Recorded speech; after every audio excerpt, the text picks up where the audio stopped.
Chapter 947. What's more, the boarding of the international flights had already begun. The police officers were still checking in at the security checkpoint.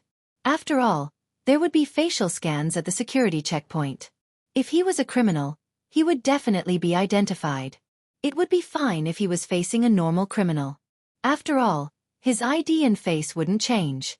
But they didn't know that the person they were facing was an international criminal. The tall and slender man had at least 5 IDs and corresponding IDs. He knew how to disguise himself.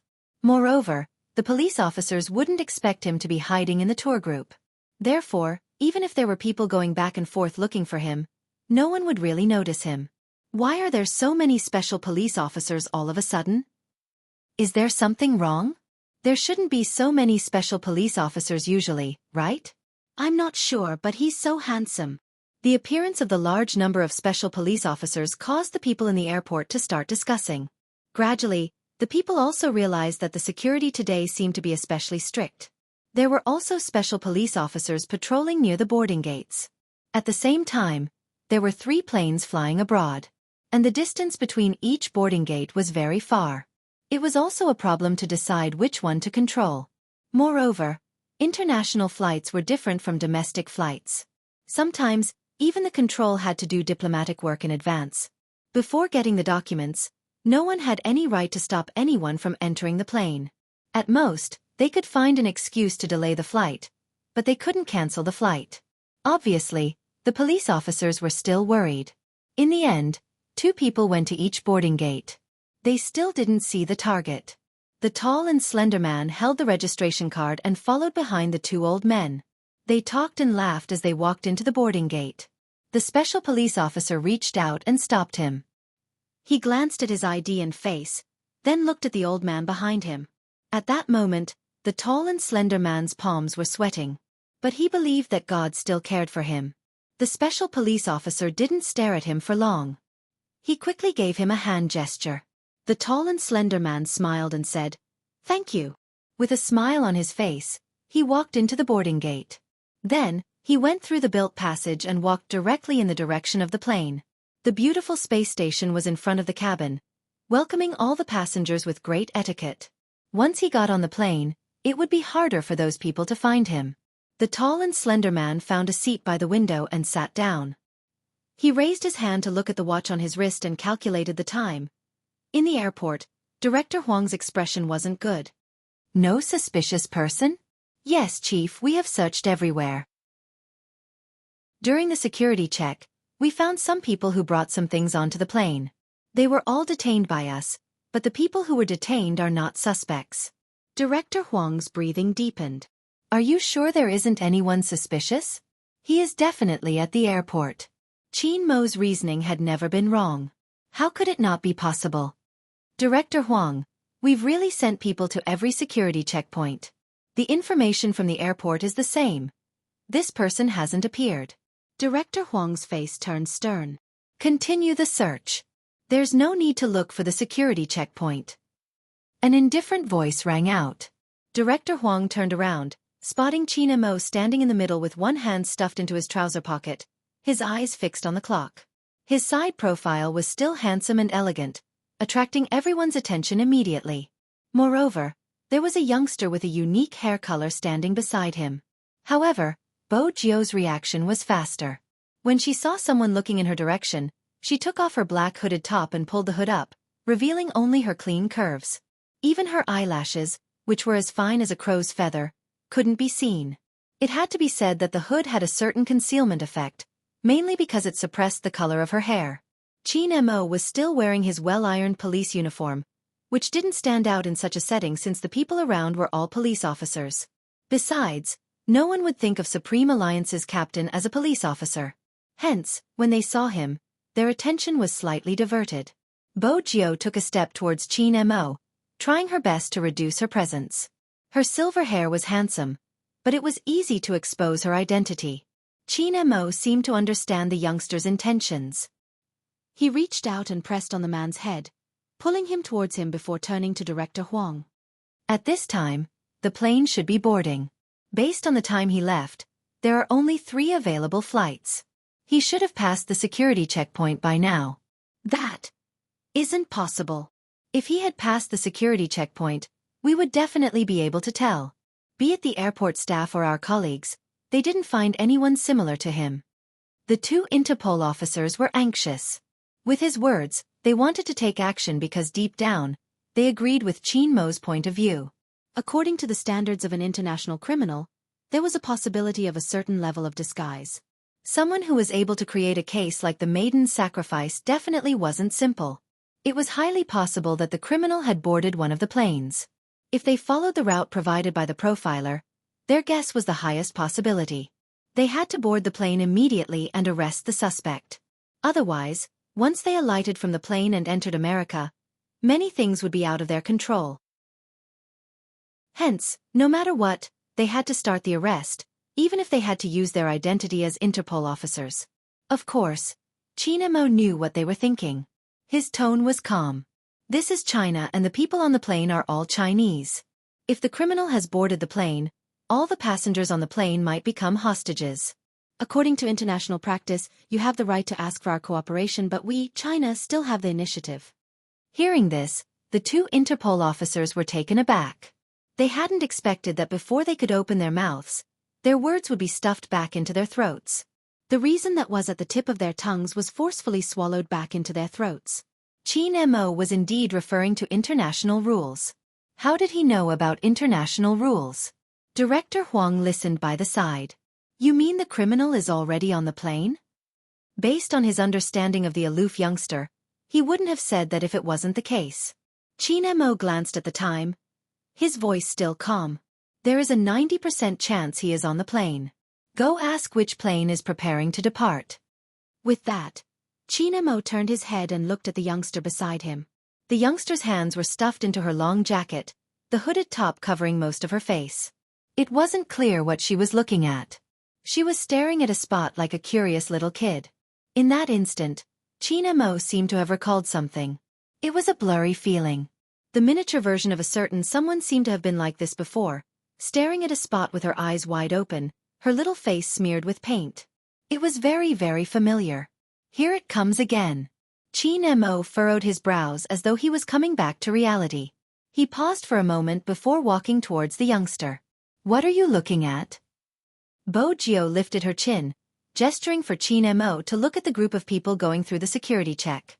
The distinguishing feature of the group was that everyone was wearing the same t-shirt. Some of them were wearing a hat, while others were not. I think we can start with these people. If they want to avoid being tracked and board the plane safely, they either have to disguise themselves as staff or a member of the group. I'm more inclined to the latter. If it's the former, it's impossible for that person to disguise himself as a stewardess. Someone as handsome as Brother Mo and I would be more likely. She didn't forget to praise herself for her analysis. Only a certain someone would do such a thing. But Qin Mo lifted his lips, his left hand pressing down on the youngster's head. I agree with you. With that, he turned towards the Special Forces officer beside him. According to your records, which of the 3 planes has a tour group? Reporting, young Master Qin, there are 2, both of them are from American Airlines.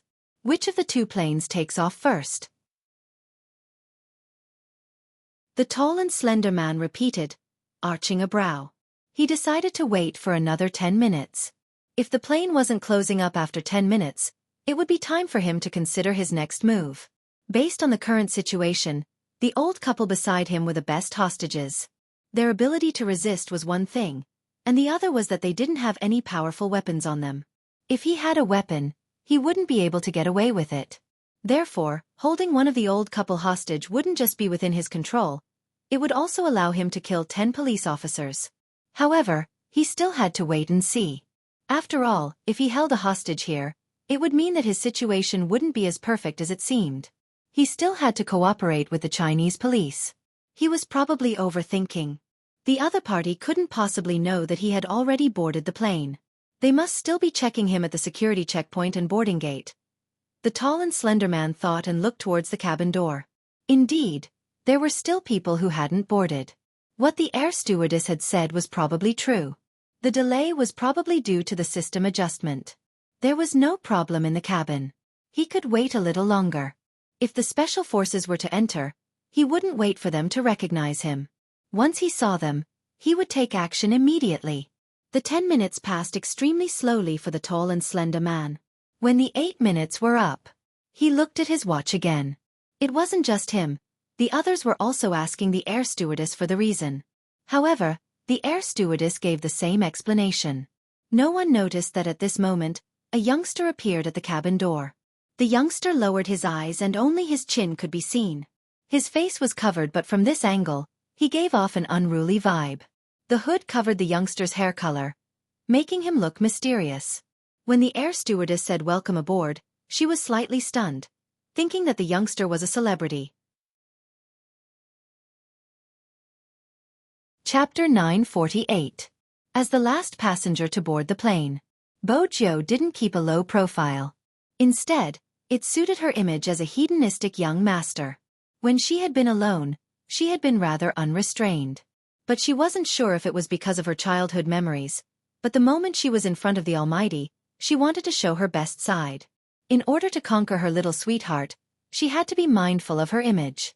International flights were usually large passenger planes. As she walked from the beginning to the end, Bo Jiu's gaze locked onto the group of tourists wearing the same top. She only had 5 minutes left. After 5 minutes, the cabin door would close and the plane would take off. She had to confirm who the culprit was within 5 minutes, and she couldn't make a mistake. If she did, there would be more trouble. Disguise was one of Bo Jiu's specialties. She held a small leather suitcase in one hand and a boarding pass in the other. In fact, it was just a piece of blank paper that was cut out at the last minute. But it was this piece of paper that she looked at as if she was looking for her seat. Because of this, her gaze could naturally fall on every seat, and she wouldn't be suspected. The youngster walked from the front of the plane to the back of the airport casually. But in reality, she was continuously collecting and analyzing information. Her brain worked quickly. It was obvious that the age group of the tourists was on the older side. And the person they were looking for was between 23 to 27 years old. Of course, she didn't rule out the possibility of him disguising himself as an old or middle-aged man. Age could be changed through appearance, but the information revealed by the skin on the fingers and neck wouldn't change. And that person's figure. When people reached old age, they would naturally shorten their bodies. If they were tall, they would have a tendency to stoop. The elderly in this group didn't meet the standard height. That left the middle-aged man. Bo Jiu narrowed her eyes. Under normal circumstances, if it were her, she would also dress up as a middle-aged man. She could disguise herself as an old man for a short period of time, but the flight would take a long time. It would be easy to be noticed. It wasn't easy to alight from the plane, and they had to enter the country from America. Hence, the target was shortened to 5, regardless of gender. But the culprit was a man. She couldn't rule out the possibility of him being a woman. First, she had to see if the middle-aged woman was really a woman. Many people looked at the Adam's apple when judging a man or woman. Because sometimes, some men's Adam's apple wasn't obvious. The woman also had a bulge on her neck, but it wasn't an Adam's apple. To differentiate between men and women, one had to look at their bone structure and figure. As someone who often disguised as a man, Bo Jiu was very experienced.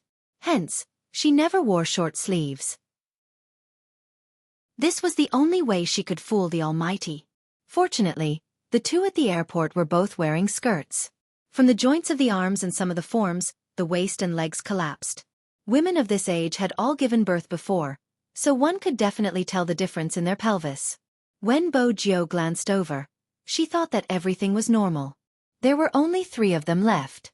What made her uncertain were the 2 middle-aged men sitting beside the 2 old men. Whether it was the state of the skin or the body shape, it was impossible to tell who the problem was. This was beyond her ability to discern. Chapter 949. The stewardess's voice rang out once more, signaling for the passengers to return to their seats. She had to find the culprit before the cabin door closed. Bo Jiu had to drag the culprit down before the plane took off. Otherwise, what would happen to the National League? Once the plane took off, it would take more than a day for them to return. Was it the one on the left or the one on the right? Bo Jiu pondered as she walked forward. She paused for a second. In that second, there was only one thought in her mind. If it was the Almighty, how would he differentiate? Actions were controlled by the person. Words and appearances could be deceiving. But his actions and micro-expressions were subconscious. This was when she had been very young. Her little canine pet had told her about it. At that time, she had been obsessed with dismantling keyboards and climbing walls. He had been the only one who had been leaning against the headboard like a little prince, dressed in pure white pajamas, reading a book that she couldn't understand. It had been like a bedtime story, reading to her. From time to time, he would pull himself away from the book, glancing at her sleepy eyes. Stupid. He wouldn't forget to pat her when he said those words. When she had been young, he had taught her half of the things she knew. Sometimes humans were mysterious. The influence between them seemed to have been predestined from the start.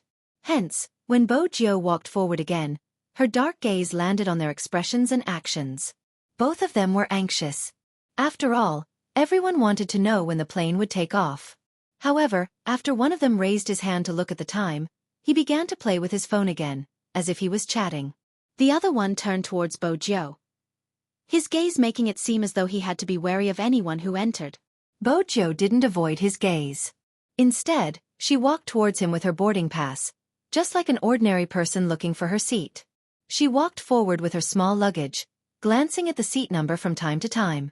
Seeing this, the tall and slender man shifted his gaze back to his watch. After all, in his eyes, a high school student posed no threat at all. Moreover, the last person who came up was carrying a suitcase. If they were really here to capture him, they wouldn't take anything with them. The tall and slender man thought of the usual Interpol methods. But he wasn't aware of it. The young man in front of him was most familiar with how criminals thought. If she was the one escaping, she would also pay attention to the last person to enter the plane, and she would also observe who didn't take their luggage. Therefore, before entering the plane, the first thing she did was to grab a small suitcase. There was nothing in the suitcase, but she dragged it along to complete a layer of disguise. Bo Jio placed the suitcase down. She seemed to have found her position, but she wasn't sure. She glanced back and forth. At this moment, the tall and slender man was even less concerned. Listening to the countdown of the last minute, he flipped open the newspaper and was about to enjoy the moment of takeoff. The young man bent down, his silver hair faintly peeking out where his eyes were. The side of his face was as fair as jade, clean and handsome. "Sir, you seem to be sitting in the wrong seat. F12D, is this the right seat?" Bo Jio handed the boarding pass over.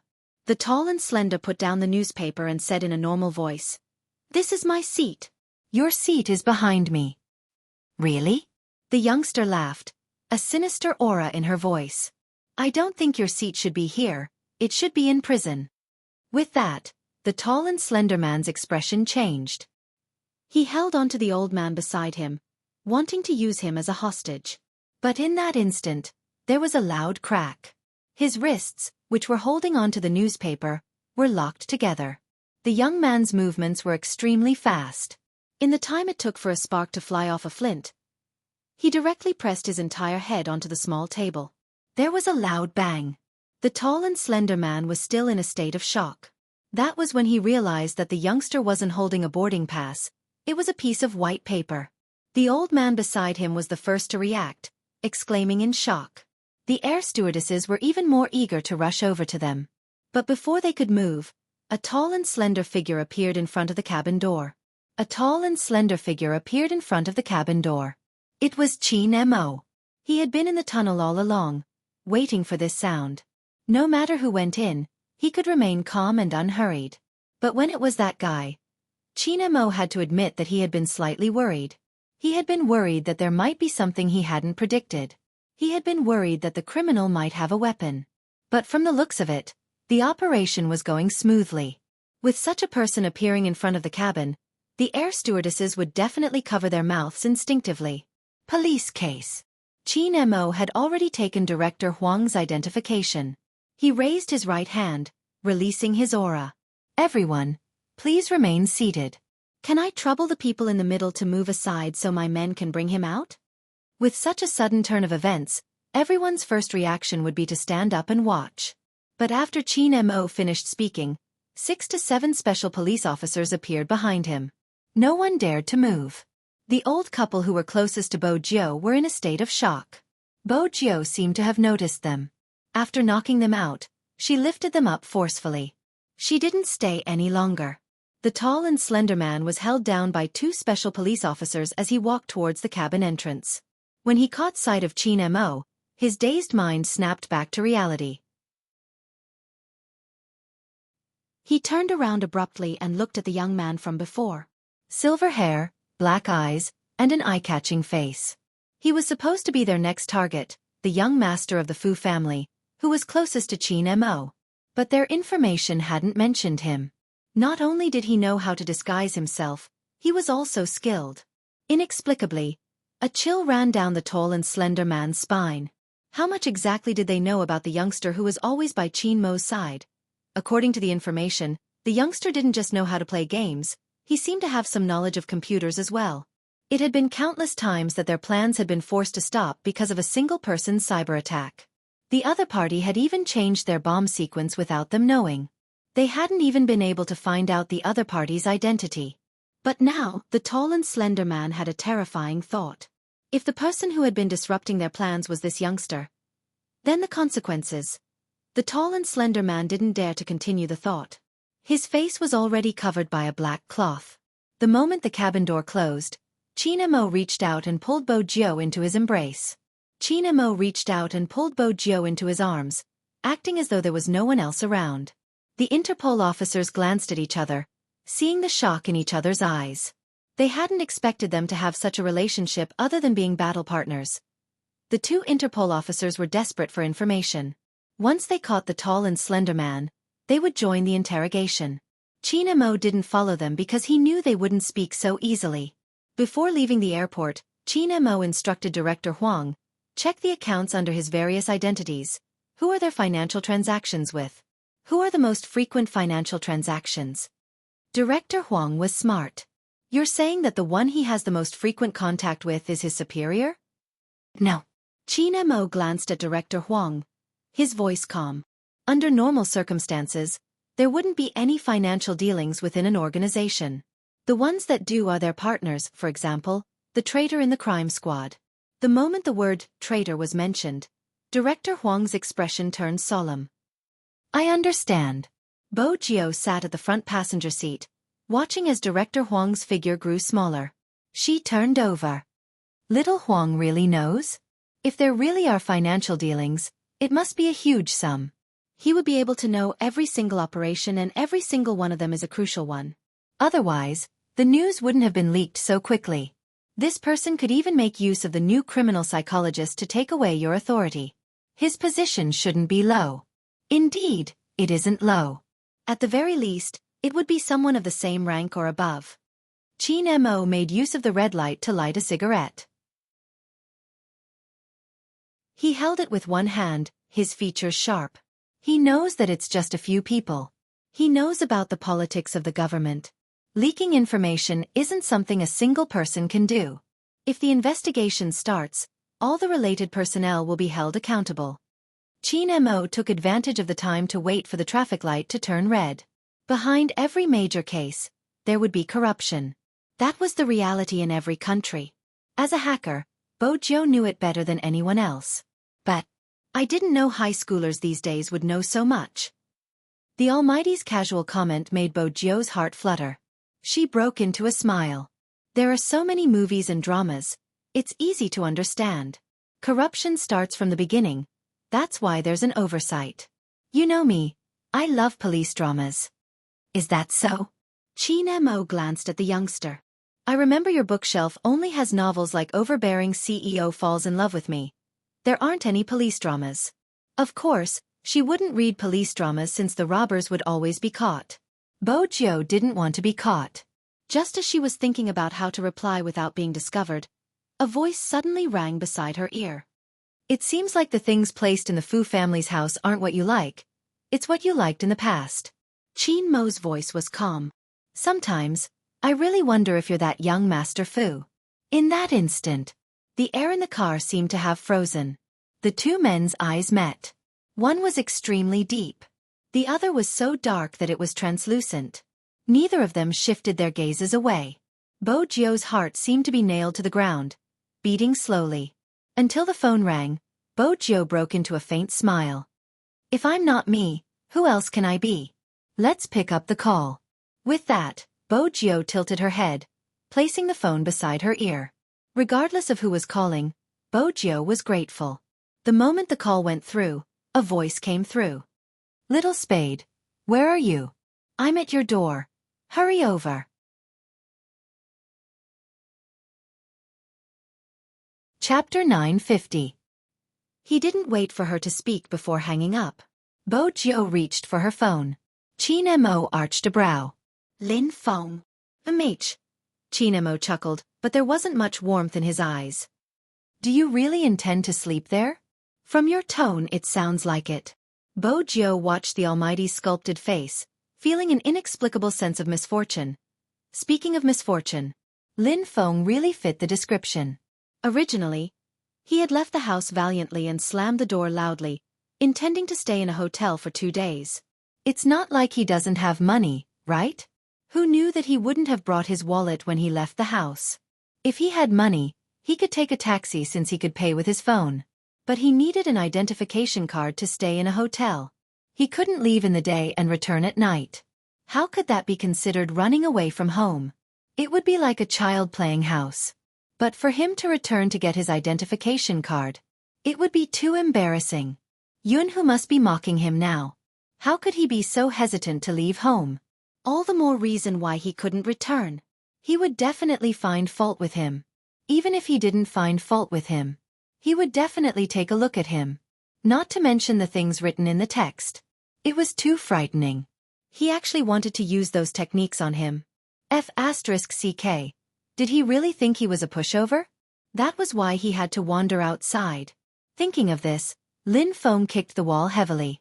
The kick was so painful that his entire body arched. F***ck.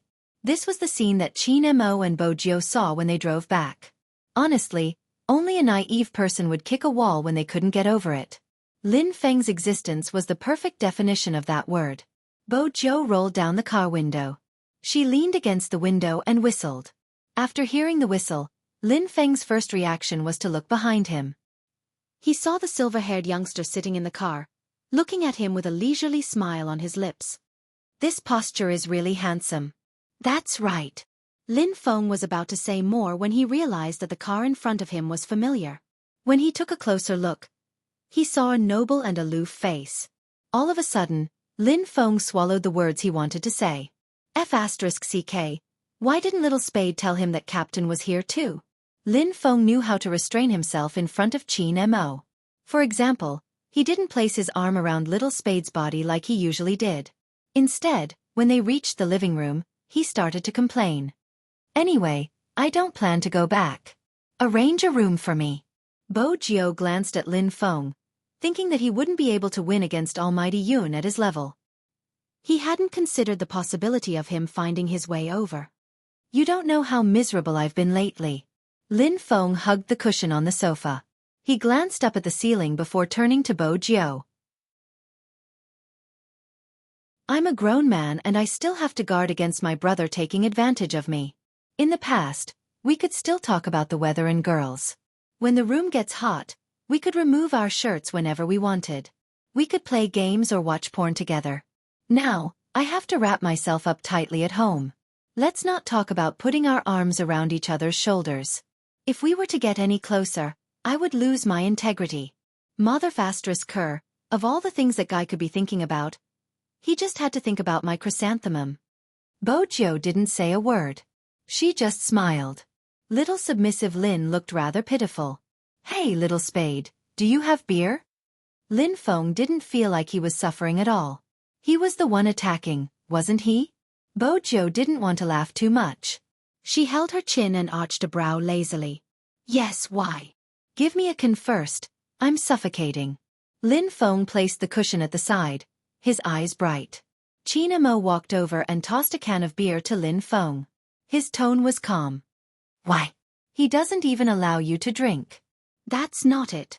Without a second thought, Lin Feng pulled open the can of beer, tilted his head back and drank a mouthful. I'm afraid I'll drink too much and give Yun-who another chance. He's not easy to deal with, so I have to stay sober. Chin-mo glanced at him replying slowly, I see. Think about it. Aren't I pitiful? I love drinking and eating meat skewers, but I'm not allowed to drink Budweiser. It's killing me, Lin Feng said, taking another sip. China Mo sat there, tossing another can of beer to him. Indeed, do you need someone to prepare some food to go with the alcohol? Lin Feng had never seen his captain so caring. Was it because of Little Spade? TSK TSK TSK. That was why people in love. It was unbelievable. But such a huge change in his captain was rather frightening. Lin Feng caressed his arm. It wasn't much, he just wanted to eat and drink to his heart's content. Everything else wasn't important to him. Chen Xiaodong stood at the side, confused. That wasn't it. What exactly did he hear? Almighty Yun had been thinking about Almighty Lin and he was so blatant about it. In the past, he had always thought that the rumors on the internet were lies. After all, he knew that when people interacted with their brothers, they would naturally put their arms around each other's shoulders. He didn't understand what the girls were screaming about. Weren't Almighty Yun and Almighty Lin normal? Why did they suddenly become abnormal? No, that wasn't right.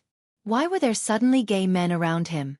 Young Master was gay, Almighty Qin had been turned gay by his young master and now, Almighty Lin and Almighty Yun were at such a stage. It could be said that as a straight man, he was under a lot of pressure when there were gays around him. It was better to call Madam and ask her to continue shopping with movie queen N. It was too dangerous at home. Chen Xiaodong was afraid that he Hong Hua wouldn't be able to take it. It was fine that young master was gay but there were so many of his kind around him. After placing the dishes on the table, Chen Xiaodong went to do his own things. Before he left, he glanced at the empty beer cans at the side. There were quite a lot of them. Bo Jiu was looking at the food as well. As she ate, she arched a brow. As expected, someone was going to be in trouble. Lin Feng was a naive boy. He didn't even realize that the Almighty was trying to force him to drink. This person. Bo Jiu didn't know what to say. At this moment, Lin Feng bolted upright. His body was shaking and his words weren't clear. No, I have to make a phone call and show off to that guy. Bo Jiu shook his glass. It was empty. She glanced at the bottle of Mao Tai the Almighty had pushed over. Needless to say, Lin Feng definitely drank too much. What are you showing off for? Bo Jiu thought to herself. Lin Feng tossed his phone onto the table before picking it up. He dialed a string of numbers. Showing off that I successfully ran away from home. Bo Jiu. What's there to show off? At this moment, Lin Feng's phone was connected. It was on speaker mode. The voice on the other end was familiar and steady but there was a tinge of anxiousness. Where are you? Burp, why should I tell you? Lin Feng burped, looking rather arrogant. To Bo Jiu, he was asking for trouble. Yun Hu's fingers stilled. You drank? I didn't just drink, I ate meat too. That's right. I even saw. Lin Feng wanted to say that he saw a girl but after scanning the surroundings, there wasn't a single girl. He changed his words. I even saw a hunk. Yun Hu narrowed his eyes, his tone turning cold. Which hunk? A hunk with silver hair. Lin Feng was drunk, acting rather stupid. Don't bother about that. I'm just telling you, I won't be going back today. You can play with yourself. Yun Hu arched a brow.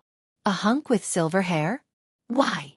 Lin Feng lifted his chin proudly. Can't I have silver hair? I'm more handsome than you anyway. Yun Hu's voice was unhurried, as though he had changed into another person. There was even a hint of a smile in his voice. Why not? Have fun. Then, Yun Hu ended the call. Lin Feng, who was hung up on, was a little confused. She turned towards Bo Jiu. What does he mean by that? Does he not believe that I'm with a hunk? Bo Jiu held her forehead. He didn't want to talk nonsense with you anymore and was coming to fetch you. Who else do you know besides me, the silver-haired hunk? Bo Jiu wouldn't say that out loud. Lin Feng, the naive fool, had no chance of being saved. At this stage, Qin Mo shook the wineglass in his hand. Even Qin Mo shook the wineglass in his hand. His voice indifferent. It seems like I saved a phone call. That was right. The Almighty had wanted to get Lin Feng drunk because he had a plan. But who would have expected Lin Feng to be so careless? What was this? Did he pack himself up and send it to someone else's mouth to eat? Student Lin Feng, who was drunk, didn't realize this problem and insisted on having a heart-to-heart talk with Bo Jiao. Tell me, isn't he too much? I still don't have a proper girlfriend and every girl that tries to get close to me is because of him. I don't trust women anymore, f***ck. You want a girlfriend? Bo Jiao had always believed that relationships shouldn't be forced. If Lin Feng really wanted a girlfriend, she had to make him stay. Lin Feng shook his head. That isn't the main point. If that isn't the main point, then what is? Bo Jiao arched a brow. Lin Feng took another sip of beer, his expression serious. Do I look like a bottom? Aren't those texts supposed to put me on the top? So you're conflicted about the top. Bo Jiao's lips twitched. Lin Feng waved his hands. That's not it, I can't explain it clearly. I just don't like being controlled. I don't care when he goes out to eat with other girls. Bo Jiao. Was this the time to complain? Senior Lin, you're getting more and more gay. Where's the beer? Lin Feng's beautiful eyes narrowed. Give me another bottle. I have to get drunk with Little Spade today. Little Spade, you can tell me what you are unhappy with, Captain. Don't worry, I will never tell Captain. It will be a secret between us forever. Lin Feng's beautiful eyes narrowed. Fine. He was so drunk that he didn't even know the Almighty was there. Bo Jiao was really worried about a certain someone tonight. To be honest, I really didn't think that Captain would actually be pursued by you. I always thought that the girl he kissed at the ball was his true love. Lin Feng shook his head. Captain is too fickle. When Qin Mo heard this, he raised his eyebrows slowly and smiled. There was an obvious coldness at the corners of his lips. If you get caught by Yunhu tonight, will you die a horrible death? How is that possible? Lin Feng stuttered. That guy must have never expected me to be here. He must be thinking I'm having a date at some hotel. Is that so? Qin Mo lifted the corners of his lips. Bo Jiao watched as the Almighty sent a message to Almighty Yun. Bring him back. The reply came swiftly. I'm on my way, I'll be there soon. Indeed, from Lin Feng's words, Almighty Yun already knew where he was. But Lin Feng didn't feel any sense of danger. He continued to burp. Little Spade, who do you think that girl is? All right. Tell me honestly, what kind of clothes were you wearing that day? Why didn't we find you? Guess. Bo Jiao leaned back lazily. Lin Feng shook his head. It must have been ugly. I know how it feels. Dressing up as a girl is going to kill straight guys like us. Burp, that's not right. You aren't straight, you are gay. Wait a minute, stop swaying, let me see for myself. Why does it look so familiar? I remember now, that girl had the same eyes that day. Bo Jiao frowned, wondering if she had been recognized. She didn't want to be recognized. Her head hurt. Even Qin Mo turned to look at Lin Feng when he heard this. It was obvious that Lin Feng was still deep in thought, but only he knew what he was thinking. Bo Jiao was about to speak. Lin Feng slapped his forehead. Little Spade, don't tell me you have a younger sister that you haven't introduced to us. Bo Jiao. What a naive mind. Always so curious. Your younger sister is really pretty. Lin Feng was lost in his own imagination. Did Captain agree because you look similar to your younger sister? Sigh. It's another story about a substitute. Little Spade, you're really pitiful. Bo Jiao was speechless. Why would a straight guy like you want to read a substitute story? Who said a straight guy can't read a substitute story? Lin Feng shouted again. I like it. When Qin Mo heard this, he lost his patience. He sent a few more words. Where are you? Very quickly, 2 words appeared on the screen. Entrance. After Qin Mo finished reading, he stood up without a change in expression. Lin Feng hooked his arm around Bo Jiao's shoulders, speaking the truth between brothers. Brother, let me tell you, there aren't any good men. If Captain treats you as a substitute, you have to kick him out. I will fight with you and kick Huzi out. I think you should turn to take a look before you say that. Bo Jiao held her chin, reminding him calmly.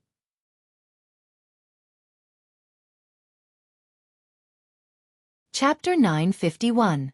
The moment Lin Feng said that. In an instant, the air around the newcomer became colder. Yun, who didn't look happy either. Bo Jio felt that this person was hopeless. He couldn't even recognize a wolf. It would be strange if he wasn't taken away. Yunhu glanced over at him. Lin Feng was still chuckling. Come, handsome, sit down and have a drink. This skill of being familiar with others was really inviting a wolf into the house. Bo Jio watched as Lin Feng drank another can of beer. Yunhu was sitting beside him. He touched his lips subconsciously, but he didn't even press his lips. Lin Feng was straightforward, slapping his tongue. Handsome, have we met before? With that, Lin Feng frowned again, leaning towards Bo Jio seriously. He lowered his voice. Little Spade, don't you think this guy looks like someone? Mate, Bo Jio replied lazily. A little. She sat back and watched as Lin Feng courted his own death. Burp. Wait a minute, let me think. Lin Feng shook his head, his expression solemn. It wasn't easy for him to make eye contact. His gaze wasn't as blurry as before, but when he met that chiseled and handsome face, he froze. He pulled Bo Jio over, turning his head. F***CK. Why is he here? When did he come? How did he find us? This isn't logical. Bo Jio took out her phone, smiling faintly as she pressed the record button, gesturing for him to listen carefully. Lin Feng was still in a daze, swaying back and forth before he heard the voice. Where are you? Burp, why should I tell you? You drank? I didn't just drink, I ate meat too. That's right. I saw a hunk. Which hunk? A silver-haired hunk. You don't have to care about this. I'm telling you, I'm not going back today. You can play with yourself. A silver-haired hunk? Why? Can't he have silver hair? He's more handsome than you anyway. There's nothing wrong with that. Have fun? Do. After listening to this recording, Lin Feng's IQ was finally restored to its previous level. Now that he knew the truth, he was on the verge of tears. He wished he could find a hole to crawl into and bury himself alive. He was the one who said that Yunhu would find his way here. From the moment he entered, Yunhu hadn't said a word. Instead, he swept a glance at the empty wine cans on the ground. There were about a dozen of them. It seemed like he hadn't been drinking recently and had been craving for so much. This made it easier for him to take her away. Who gave you the wine? Yunhu asked. Lin Feng felt that he had to put up a front and let out a drunken burp. Captain gave it to me. You want to pick a fight with the captain? Bo Jio facepalmed again. Yet, Yunhu only glanced at him. He sat beside that person, his expression unchanged, but his words were routine. I know you didn't dare to drink in front of me, but you dared to after coming out. Who said I didn't dare to? Lin Feng opened another can of wine, drinking in a heroic manner. In less than 2 cans, his eyes started to blur again. He probably couldn't recognize anyone, otherwise, he wouldn't be looking at China Mo. Little Spade. Come, let's have a pajama party. With that, he leaned towards China Mo. China Mo blocked him with his left hand, his eyes fixed on Yunhu. Aren't you going to take him away? Yunhu pulled Lin Feng back. You want to have a pajama party? Burp, yes. Lin Feng stood up shakily. Yunhu pulled him towards the door. Let's go home. I'll play with you. Lin Feng didn't even know how Yunhu had shoved him into the car. He was still dizzy. He looked sober, glancing up with a determined expression. I'm not going home. I'm still running away from home. Then where do you want to go? Yunhu glanced at the road ahead. Lin Feng glanced outside, burping again. To the hotel. No, I can't go to the hotel. I didn't bring my identity card. If Yunhu finds out, he will definitely mock me. Is that so? Yunhu watched a certain someone in a daze. This fellow was still as careless as before, forgetting his wallet when he left home. Mate, Lin Feng replied, burping again. After a while he asked, why does this road look so familiar? The roads are all the same, of course it looks familiar. Yunhu continued to turn the steering wheel. Lin Feng narrowed his eyes, looking extremely heroic. You're right, where are we going now? To my house. Yunhu's voice was still as calm as before. Don't you want to have a pajama party? Lin Feng nodded. Yes, a pajama party. With that he frowned. Why does this road look so familiar? I remember now, This is the road to my house. Did he recognize him? At a red light, Yoon-hoo stopped the car, turning his head, meeting a certain someone's hazy eyes. Lin Feng didn't realize how much his face could hurt the people who liked him. Moreover, when he was drunk, it made people want to go over and kiss him. I got it. Lin Feng shook himself, trying to sit up straight. Your house and mine are in the same direction. Handsome, we are really fated. Indeed. Yoon-hoo restarted the car, thinking that he shouldn't have placed too much hope on a certain someone's intelligence. Lin Feng felt a little high. Burp. We have to have another drink. It's fated. Sure. Yoon-hoo drove the car into the courtyard. Lin Feng looked around. Military Base 1, burp, it seems real. When did such a small area appear beside our house? Why didn't I know about it? Yoon-hoo changed the gear, stopped the car, and helped Lin Feng down. No, that's not right. I'm still running away from home. This is Military Base 1, I want to go that way. Lin Feng pointed in the direction of the main entrance. Yoon-hoo helped him forward 3 steps. This is the right way. Do you think I can't tell the direction when I'm drunk? Lin Feng shook his head, trying to sober himself up. I'm telling you, I can still drink another 30 bottles. Let's go back to the room, I'll drink with you, Yoon-hoo said faintly, carrying Lin Feng up. The two of them even had their auras entangled together.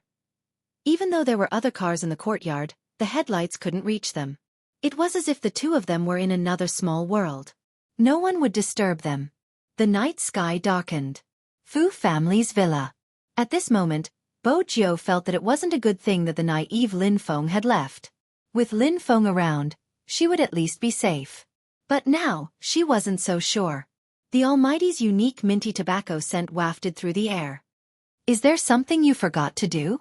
What? Bo Jiu arched a brow. Help me bathe. Chin Mo inched closer, so close that Bo Jiu stilled. She tilted her head to look into his deep eyes. Her thighs were separated by a layer of cloth, the temperature rising. Her breath became his scent, as though the Almighty's scent was infecting her body. Before Bo Jiu could open her mouth, her words were cut off by a kiss. First, it was a light lick. Once his handsome face was so close, it was easy to lose her ability to think. Chin Mo used this force to carry her up and sit on the sofa. His tongue pushed open her lips and enter her mouth, their tongues intertwining. He didn't give her any chance to regret. Bo Jiu couldn't resist his kiss. The numbness at the tip of her tongue and the melting water kneading made it hard for Bo Jiu to breathe. Until the Almighty released her. Her mind was blank for a few seconds. It was the days after the pleasure. The numbness spread from her tailbone to her entire body as though she had been electrocuted. Her heartbeat was extremely strong. Not to mention the position between her and the Almighty. She was sitting on the Almighty's lap. He could even feel something boiling hot pressing against him. Under such circumstances, she couldn't agree to the bathing. Bo Jiu stood up, her ears flushed. I'll look for Xiaodong. He'll help you bathe. Of course, Chin Mo wouldn't allow Chen Xiaodong to touch him. He glanced at Bo Jiu before glancing at the time. His voice hoarse. Help me bathe after the National League. You can bathe yourself. Chin Mo said the last few words slowly and deeply. Bo Jiu thought, I might not be here after the National League. But she didn't say it out loud. To her, the National League was a dividing line. After they won the National League, the Fu family would be back and everything would be in He Honghua's hands again. When that happened, it would be time for her to leave. She would use her identity to pursue the criminal. She activated the USB. This meant that she would have to return to the darkness. Chin Mo could tell that she wasn't paying attention. He didn't like her expression at this moment.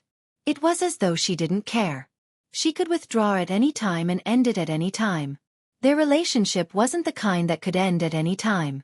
If she couldn't realize this, he would make her realize it. Bo Jiu thought she was safe.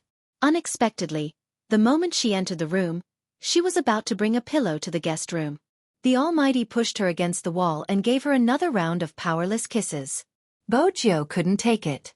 Her legs were numb and soft. When she regained her senses, she was carried onto the bed. Bo Jiu's bed was a single bed, much narrower than a double bed. This bed was convenient for Qin Mo to a certain extent. The two of them were very close. That handsome face that made her heart race was right in front of her eyes. Qin Mo lowered his lids to look at the person in his arms. Even the scorching breath could stir up one's spirit. Since you don't want to help me, I can help you. With that, Qin Mo carried her again and kicked the bathroom door open. When the shower started, both of their clothes were wet. It was cold water and wasn't warm yet. When it splashed on their bodies, it made them shudder. Qin Mo skillfully removed the cloth strips. As the cloth fell off, the water started to heat up. Everything was different. Bo Jiao was wearing a black t-shirt.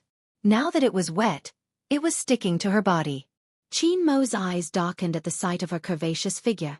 Without any hesitation, he carried her up and placed her on the counter. His gaze deepened. Qin Mo watched as the clear water droplets slid down the youngster's clean and devilish cheeks. Her wet silver hair fell down and stuck to the side of her ears. The color of her lips was even more alluring. The outline of her waist was smooth and supple. Under the water vapor, there was a bewitching color. The water droplets continued to roll down, landing on the back of Qin Mo's hand. Such a scene was especially ambiguous. It was like a beautiful and oppressive dream, teasing one's heart to the point where it was no longer calm. Bo Jiao went numb and wanted to push him away.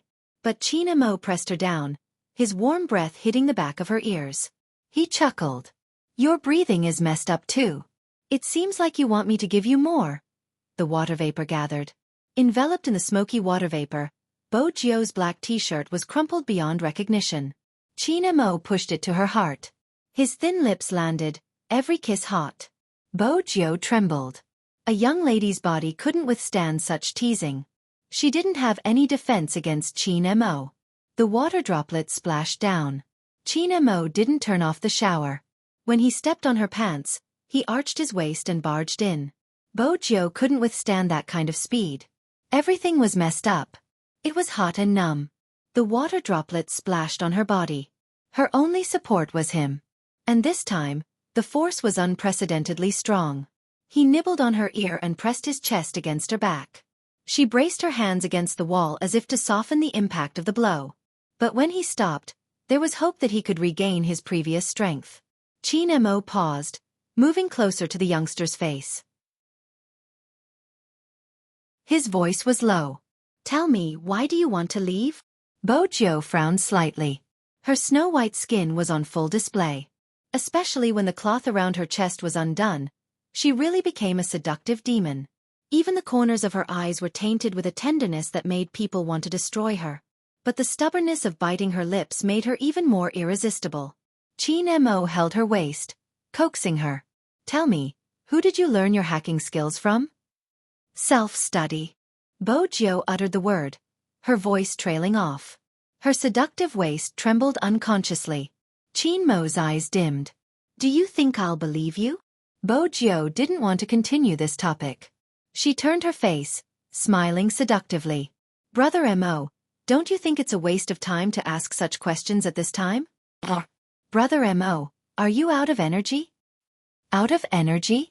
Qin Mo pressed her into his arms, his voice so deep that it was raspy. I'll show you now if I still have the strength.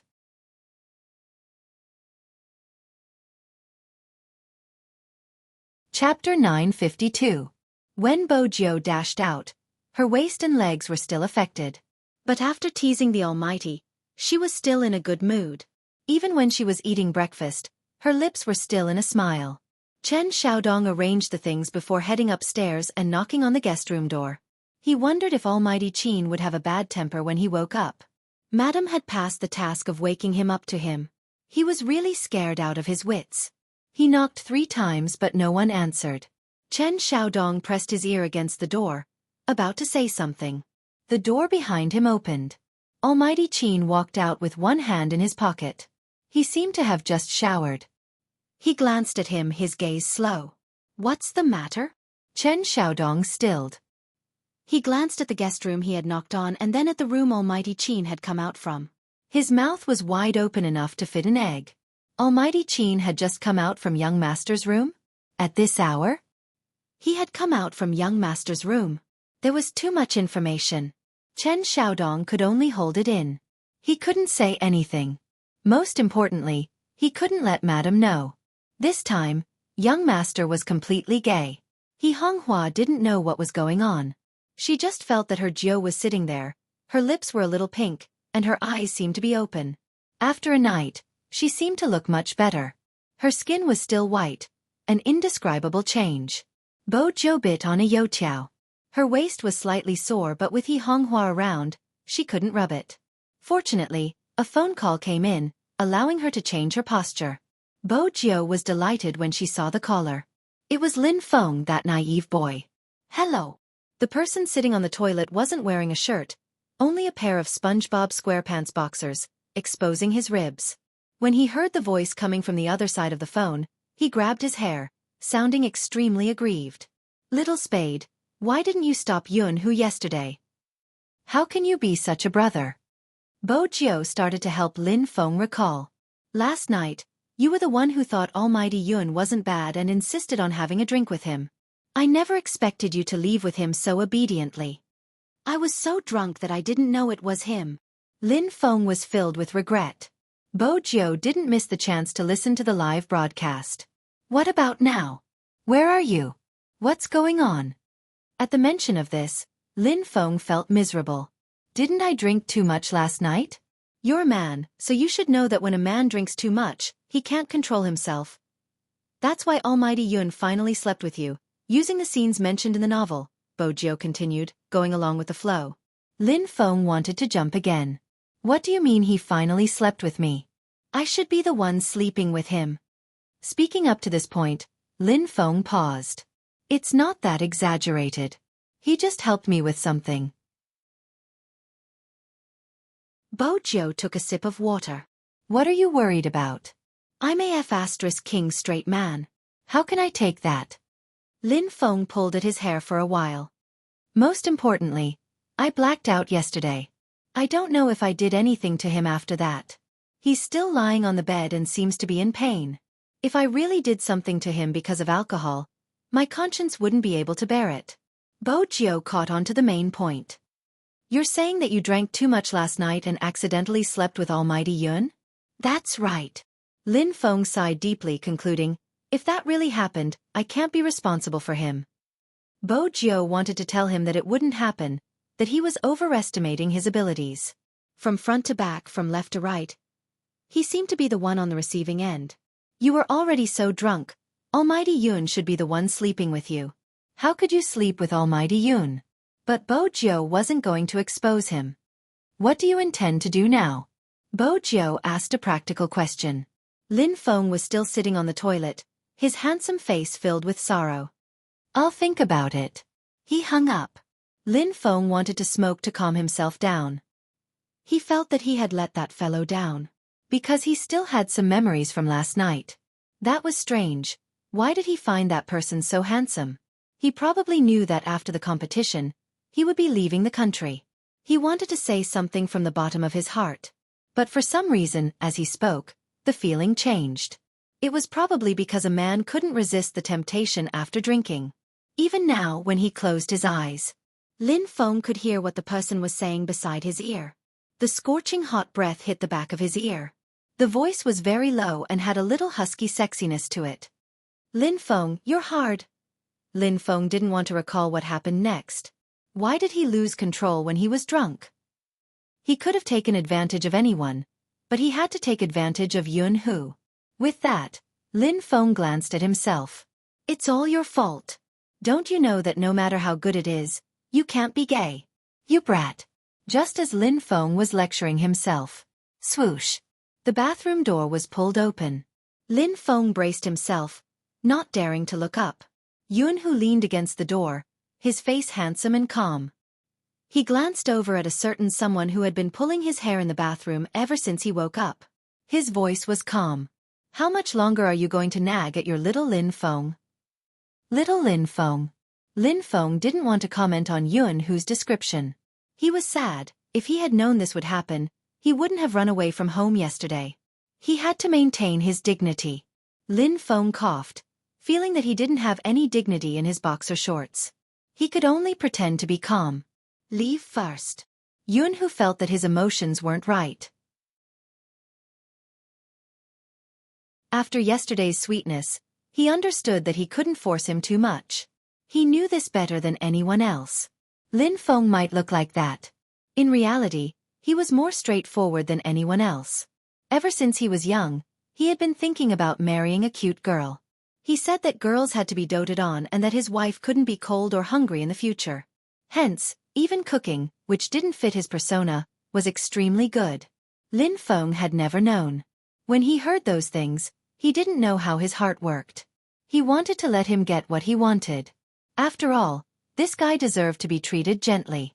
But he was jealous from the bottom of his heart. He was jealous of the girl who would get him in the future. He was so jealous that he didn't dare to voice his thoughts. If it hadn't been for Little Spade, this guy might never have been enlightened. With a couple by his side, he realized that he really liked him. It had never been brotherly love.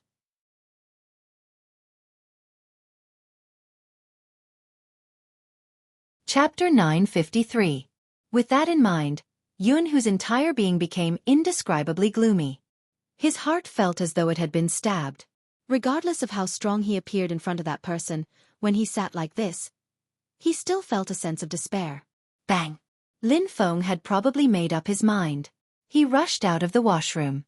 Originally, he wanted to tell him in one go that he really couldn't be gay and that they could be brothers again. But when he saw that person sitting there with a pale side profile, he couldn't say the words that were at the tip of his tongue. After all, Yun-Hu really looked as though he had done something to him. He looked a little pitiful. He had never seen such an expression on his face before. Come to think of it, it made sense. Even if Yun-Hu was gay, he should be the one on top. He could just treat him as a straight man. It probably wouldn't be easy for him to accept being defiled by him. When Yun-Hu heard the commotion, he glanced over. He had already recovered his usual calm demeanor, that gaze emotionless. But Lin Feng felt that there was a lot of meaning behind that gaze. In addition, Yun-Hu's current position. He seemed to have been rubbing his waist since just now. Even though Lin Feng was a newbie, he was a newbie who had seen porn. Every person who had been F***ed probably looked like Yun-Hu now, his waist uncomfortable and different from usual. So last night, he really did something to Yun-Hu? Lin Feng inhaled deeply, looking at himself and then at Yun-Hu, his face solemn. Don't worry, I will take responsibility. Take responsibility? Yun-Hu was stunned by the sudden change. He didn't think that he had to take responsibility for helping him to masturbate, or did this guy misunderstand something again? Lin Feng sat down. His posture was a little chunibu. Luckily, his face was handsome. Although I was so impulsive because I was drunk, what I did is what I did. I will take responsibility for you. However, you have to give me a process. After all, I'm straight. I really don't understand what you gays are thinking, but I still have to take responsibility. Did it? Yun-Hu grasped the crux of the problem. Lin Feng pointed at his waist. His face was a little red. It's that. Are you okay now? Do you need me to go down and buy some medicine? It should be your first time down there, right? Is it still painful? If it hurts, don't hold it in. Tell me. It seemed like this idiot had forgotten that he had sprained his waist last night when he was struggling to go home. Yun-Hu didn't know who had given him the wrong impression that he had slept with him. But Yun-Hu didn't intend to explain clearly. He didn't admit or deny it. Instead, his gaze deepened. To be honest, he still didn't understand the direction of a certain person's thoughts. When Lin Feng saw Yun-Hu turn his head away, he knew that Yun-Hu didn't want to talk to him. That's right, which man would still be in a good mood after being F***ed? If it was him, he had to beat him to death. Other than the fact that Huzi had ignored him when they were young. Today was the first time he didn't speak at all. Lin Feng was a little flustered. He pondered for a moment and said, "Wait, I'll go make another call." "Did you go to the toilet?" Yun-Hu glanced up, his voice slow. "Dressed like this?" Lin Feng lowered his head. It was indeed inappropriate. He looked at the clothes on the ground. They were already wrinkled and couldn't be worn at all. How intense had they been yesterday? The clothes were thrown on the ground. Lin Feng covered his eyes. Yun-Hu didn't need to look at him to know what he was thinking. It seemed like this guy had even forgotten that he had taken off his clothes, waved them in his hands, and thrown them on the ground casually. I'm dressed. Lin Feng casually put on a pair of pants and said to Yunhu, "Wait for me." Yunhu reached out and grabbed his wrist. "Are you going to call Little Spade again? Tell me directly if you have anything. Why are you always calling Little Spade? Isn't he experienced? I wanted to ask how to deal with it but you ignored me." Lin Feng grabbed his hair. Yunhu glanced at him. "Go ahead. MH." Lin Feng flew into the washroom like a sparrow freed from its shackles. He called Little Spade and explained the situation before asking, "Do you think I should be more concerned about him? After all, it's his first time being F***ed. He probably can't accept it psychologically." Bo Jiao didn't reply because the Almighty, who was sitting in front of her, took his phone over and showed her his screen. It was a message from Yunhu to the Almighty. There was only one line. "Regardless of what Lin Feng says, get Little Spade to agree." He was so scheming. Did Lin Feng know that he was naive? Bo Jiao asked lazily, "Where are you now?" "In the washroom." Lin Feng glanced at the ceiling. "Do you understand how I feel? As though I've suddenly become a father?" Bo Jiao thought to herself, "I've always been trying my best to be the Almighty's sugar daddy. What does a new father like you understand? Why are you always in the washroom?" "I'm not afraid of Yunhu hearing me." Lin Feng sighed. "You don't understand how complicated my feelings are. You are the one who doesn't understand. Almighty Yun can predict everything you say. Is there a need to listen? This naive girl. If you think you can turn gay for Almighty Yun, go ahead. If you can't, we're all adults and you don't have to be responsible for sleeping with him. In the end, it all depends on your heart. There are some things that can't be forced. It's best not to force yourself." Bo Jiao's words were honest. It was because she treated them as friends. A relationship born from a misunderstanding wouldn't last long. Because she cared, the hurt would only deepen. But if Lin Feng was willing, the misunderstanding would be a beautiful one. But it was obvious that China Mo didn't like hearing her words. The feeling that this person was indifferent to everything came back again. It seemed as though even if he wanted her, it didn't mean that he had her. Chin Mo's heart tightened unconsciously, and even his gaze deepened. He had never been anyone's boyfriend. He wouldn't be. But this person seemed to have never treated him as a boyfriend. With that, China Mo reached out and lifted the youngster's chin. He leaned over and kissed her lips. Chen Xiaodong, who was standing at the side, thought. He hadn't expected to witness such a scene. It had happened without any warning. This was the Fu family's house. What if Madame saw? Bo Jiao was startled when she felt a slight chill on her lips.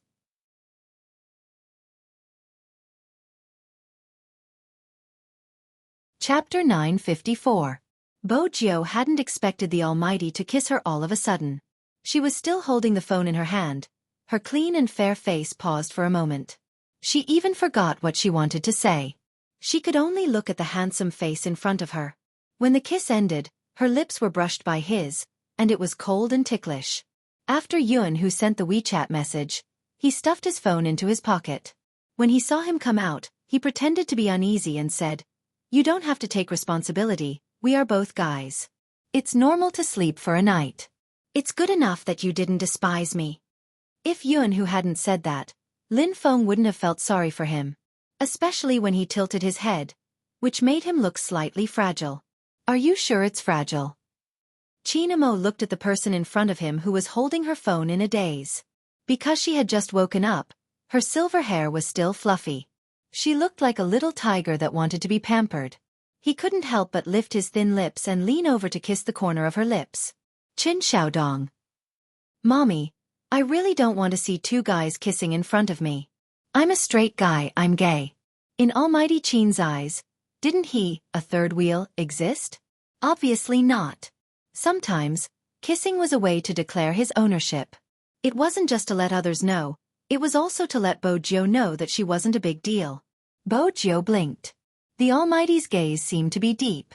He seemed to like her, but at the same time, it seemed like he wanted to stuff her into the bin. Hey, Little Spade. Hey. Why aren't you saying anything? Is there no signal?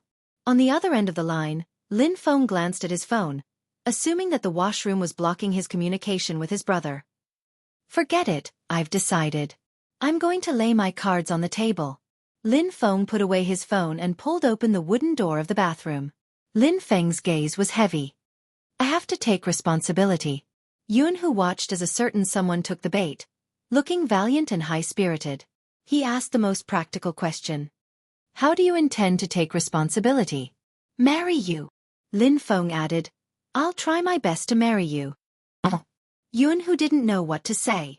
This guy was still a straight guy. He wanted to marry her after sleeping with her. You should know how I feel about you. Yunhu followed his train of thought and said, I won't agree to the arranged marriage and marriage of convenience in novels. Lin Feng thought to himself, of course I know what you mean. If you dare to bring up the matter of hitting me, I will cripple you right now. However, he had just slept with her, so he had to be gentle. Speak. Yunhu replied faintly, I want to kiss you the moment I see you, so let's start with kissing. Kiss, kiss. Lin Feng's eyes widened. This wasn't within his scope of consideration at all. Yunhu was a two-faced person. You weren't this excited when you hugged me yesterday. She hugged him and vomited, not daring to let go. Helplessly, when Lin Feng heard that, his mind automatically started to play some small scenes. His face turned red, and he felt very uneasy. All right. Yunhu arched a brow. What's good about it? Let's start with kissing. Lin Feng leaned over like a man, putting on an expression as if he was a paper tiger. Yunhu replied leisurely, Are you going to do it or should I? Of course, I'll do it. I'll be the attacker. Lin Feng was very firm on this point.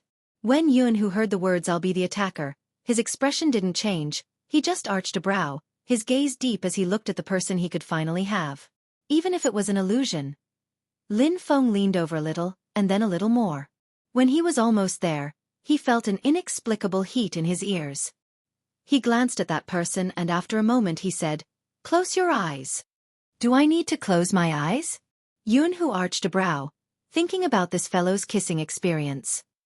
Do you close your eyes when kissing your ex-girlfriend? Lin Feng recalled the last time he scared this fellow, his gaze fluttering. Of course. Don't people close their eyes when kissing on TV? All right. There was a hint of unwillingness in Yunhu's voice. He wasn't willing because if only his first kiss had been his as well. Lin Feng leaned forward again, but this time, his ears felt even hotter. Why was Yunhu still so strong even with his eyes closed? It must be because this fellow was too handsome. Lin Feng looked at the tall nose that was inches away from him. In the past, he had always been envious of Yunhu's looks. He was the kind of man who had good looks and wasn't feminine at all, unlike him, who was naturally tender. When they were close enough, Lin Feng's gaze swept towards Yunhu's lips. For some reason, his heart started racing, and he felt a little uncomfortable. Thinking about it carefully, who would kiss their brother of more than 20 years? Even when they fooled around, it wasn't like this. After all, they were both men. Lin Feng took a deep breath and said, Can I kiss your face? Yunhu opened his eyes, watching Lin Feng's expression. Even though he had concealed his emotions, this fellow had never been an expert in terms of emotions. The slightest bit of unwillingness could be seen. Yunhu's heart sank and he asked, Is it difficult to kiss? I really can't kiss you. Lin Feng hadn't finished the word go. His thin lips were blocked. Yunhu liked to drink tea, and when he kissed, it was filled with his unique tea fragrance. There was also an indescribable feeling. Lin Feng froze on the spot, his eyes wide open. Yunhu took the opportunity to pry open his lips, the tip of his tongue hooking upwards, not giving him a chance to catch his breath. How could a naive person like Lin Feng be Yunhu's match in this aspect?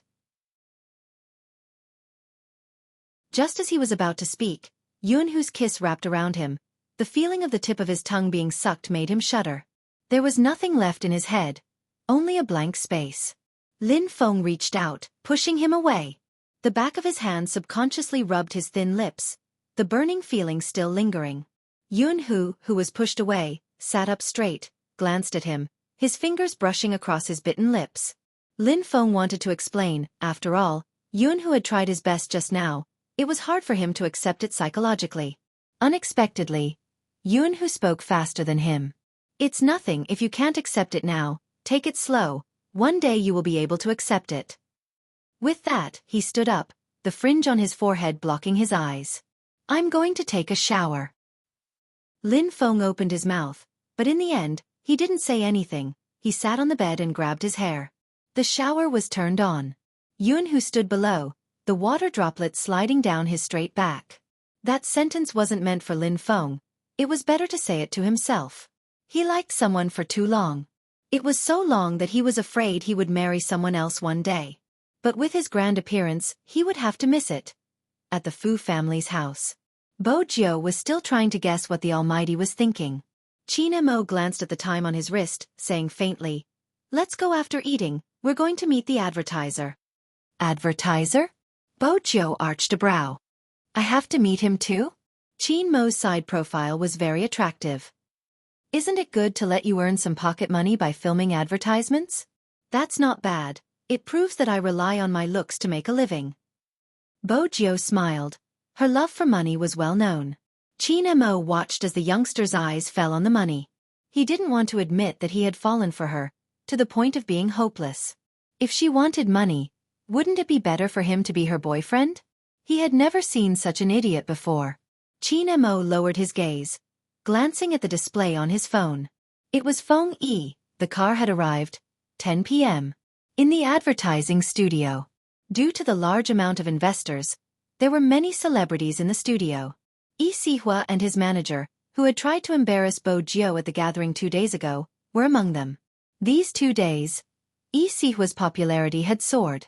A popular youth idol drama had helped him gain a lot of fans. But that wasn't the reason for the rise in popularity. The real reason why his value had skyrocketed was because he had appeared on the casting list of an international director, William. Everyone knew that anyone who could show their face in such a blockbuster would have a different meaning in the industry. But Yi Sihua was difficult to negotiate with. The advertiser had already given him a persona. They felt that it wasn't outstanding enough and insisted on 2 more scenes. This advertisement was different from the others. The Chinese director had wanted to film a microfilm advertisement. After all, he was in the electronics industry. But he was just a pretty face. No one would believe him if he claimed to have acted before. He felt that adding 2 more scenes would ruin the beauty. Both parties couldn't hold on. Yi Sihua looked as though he was the big shot, and if they didn't please him, he wouldn't be able to negotiate. The Chinese director had a unique personality, placing the camera over, a smile on her lips as she answered the call. Teacher? Are you coming over? It would be great if you could come over. You can help me control the scene. After she hung up, the big shot, who had been spoiled by his fans, was still wearing his sunglasses, looking high and mighty. The Chinese director thought to herself, the rumored fresh meat had good looks and acting skills. He even respected the staff. That must be *T. Our condition is still the same, our Sihua's face can't be flashed across the screen. The manager had her considerations. After all, the status of the artiste under her was different now. She had to have some demands. The Chinese director couldn't convince them and was about to walk over to say something. Just then, a voice came from the other side. He's so handsome. Why are young Master Qin and Big Spade here? I can't believe it. Oh my God, I'm satisfied. Big Spade. A professional esports player. The silver-haired handsome youngster. I thought he was cosplaying. How could he be so handsome in real life? The discussion heated up as the 2 of them walked in. Even the Chinese director looked over curiously. He wouldn't have known if he didn't look, but his eyes lit up the moment he saw it. This was exactly the kind of character that she wanted the most. A laptop advertisement. The theme was mysterious and beautiful. What she wanted to do was to tell a short story with a visual sense. Hence, she had asked the manufacturer to find a couple for her. Even if they weren't a couple, they had to be young and handsome. Handsome didn't have to be rigid. It had to have a unique charm, and it would be best if they weren't bad at computer games. Now, looking at the 2 of them, the Chinese director only had one thought. It didn't matter if they didn't know how to computer games, as long as they could pose properly, reveal their faces, and add a little expression, it would be perfect. Who are they? The Chinese director had just returned from overseas, pulling a staff over to ask. The staff had an incredulous expression. Young Master Qin and Spade Z. They are the professional esports players who replaced the previous couple. The advertiser got them from their manager, but they only agreed to show their faces. They just arrived. The Chinese director's heart blossomed when she heard the staff's words. She had to make the best use of the actors. Arrange for their makeup and clothes. Makeup was fine, but China Mo wouldn't allow anyone to touch her. Fortunately, they were in a filming studio and the environment wasn't bad. Bo Jiu took the clothes from the staff and smiled faintly. Thank you, I can do it myself. The staff didn't know how to play games and didn't watch esports competitions. But when she saw the youngster's handsome face and thanked her, she couldn't help blushing. She finally understood why so many people were infatuated with this youngster. Even though he was in the esports industry, his popularity was high. He was really handsome. He wasn't just handsome, his gaze was gentle as well. There were many handsome men and beautiful women in the esports industry. But there weren't many people like this youngster who exuded an aura as pure as jade. From afar, Yi Sihua narrowed his eyes, his face darkening. Why is that useless Fu family here? The manager wasn't sure either. I'll go ask. It's fine. Yi Sihua's expression darkened. With young Master Qin by his side, it wouldn't be strange for him to go anywhere. Go ask the director when they are filming. All right. The manager didn't want to provoke young Master Qin since they couldn't wait to fawn over him. Yi Sihua was still looking at the staff. Why would she give the clothes to that useless person? Was he here to film an advertisement? Yi Sihua's eyes dimmed.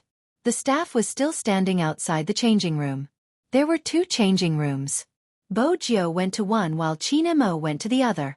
The staff paced back and forth, hoping to catch a glimpse of the youngster after she changed her clothes. After about 3 minutes, Bo Jiu walked out.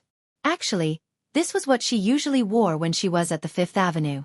He was wearing a white shirt, a black trench coat, a long tie, and a pure black mask on his face. This was to reduce his presence. Unexpectedly, the clothes for the advertisement were the same. Bo Jiu arched a brow, reaching out to loosen her tie. The Chinese director and the staff were dazzled by her handsomeness.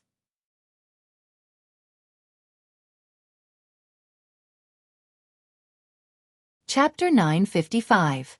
The Chinese director's eyes lit up. She couldn't wait to get the cameraman to start the shoot. This was the male lead in her heart.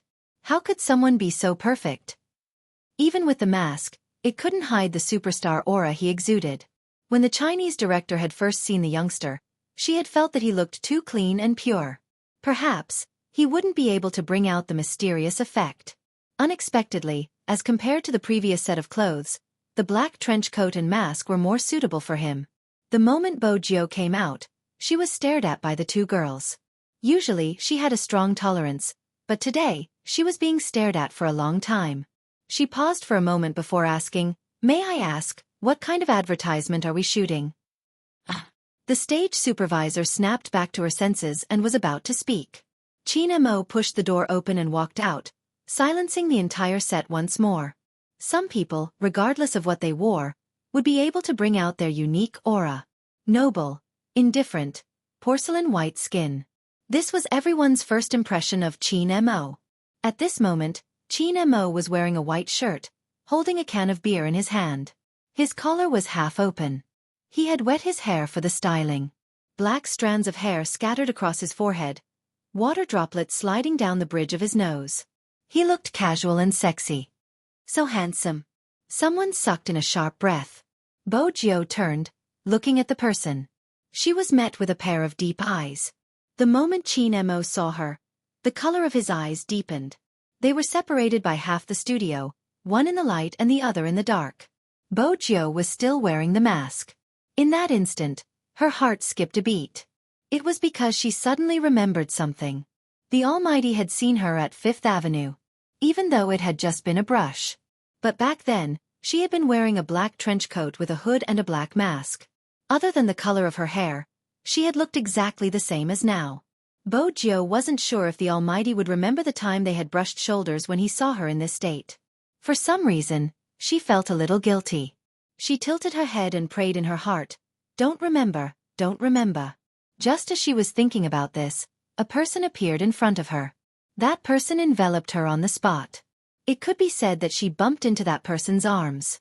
When the tip of his nose touched the white shirt, he let out a long sigh. Just like this, it didn't seem like he didn't recognize him at all. "You don't even know how to walk?" A melodious voice sounded from above. Bo Jiu glanced up and touched the bridge of her nose. Qin Mo studied the youngster's face, especially when his gaze swept over her masked face. His voice was faint, a little nonchalant. "In the past, when I went to America to play, I bumped into someone who looked like you." Bo Jiu's left hand, which was in her pocket, paused. When she smiled, her eyes were sincere. "I'm so handsome, how can there be someone like me? I really want to meet him." Z. When she heard the codename, Bo Jiu tilted her head. Through the mask she asked, "What?" "The person I bumped into in America was Z." Qin Mo's side profile remained emotionless. Bo Jiu paused, widening her eyes.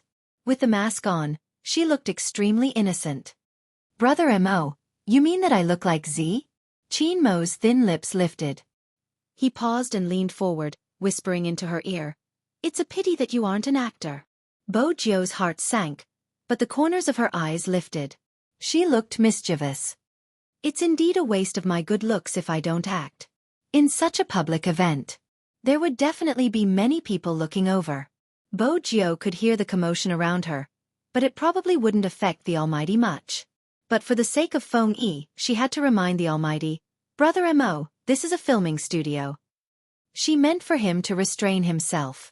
Otherwise, Manager Feng would have to go out to drink and explain. It would be rather pitiful. With that, Qin Mo pinched Bo Jiu's chin. He didn't kiss her, but that position wasn't any different from a kiss.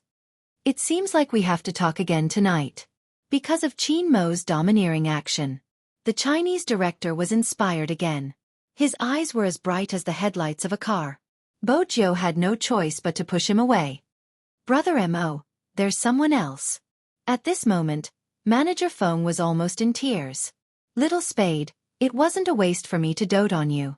When young Master Qin was showing off his love, you even helped me hold him back." Come. Feng Yi pulled Bo Jiu's arm decisively, moving her to the side. When he did this, he braced himself to do it. It was mainly because of the coldness emanating from Qin Mo's eyes. His presence was too strong. He really didn't know how Little Spade could withstand such a strong aura. At the end of the day, Little Spade was thick-skinned.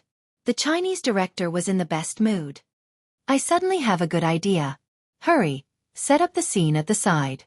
Yi Sihua, who had been neglected, was now as dark as the clouds in the sky. After all, he was a popular movie star. What was wrong with this director? Did he really think that a gamer would be more popular than him? Yi Sihua had to admit that things would be different with young Master Qin's participation. Hence, even if it was a commercial, it would be a commercial for him and young Master Qin. That useless Fu family would only bring down his standards.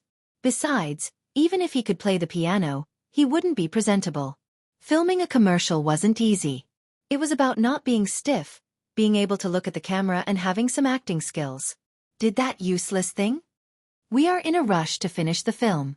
Everyone hurry up," the Chinese director said as he glanced at Yi Sihua, who was still seated in the corner. Yi Sihua wasn't stupid. He knew it wouldn't be good for either of them if it dragged on. He stood up and spoke to his manager. The manager nodded and walked towards Feng Yi. Coincidentally, the Chinese director was there too. The manager's attitude was different now. He smiled and said, "If we knew that young Master Qin would be appearing in the commercial, our Sihua would have agreed long ago. It seems like it's fate. Director Li, when can we start filming?"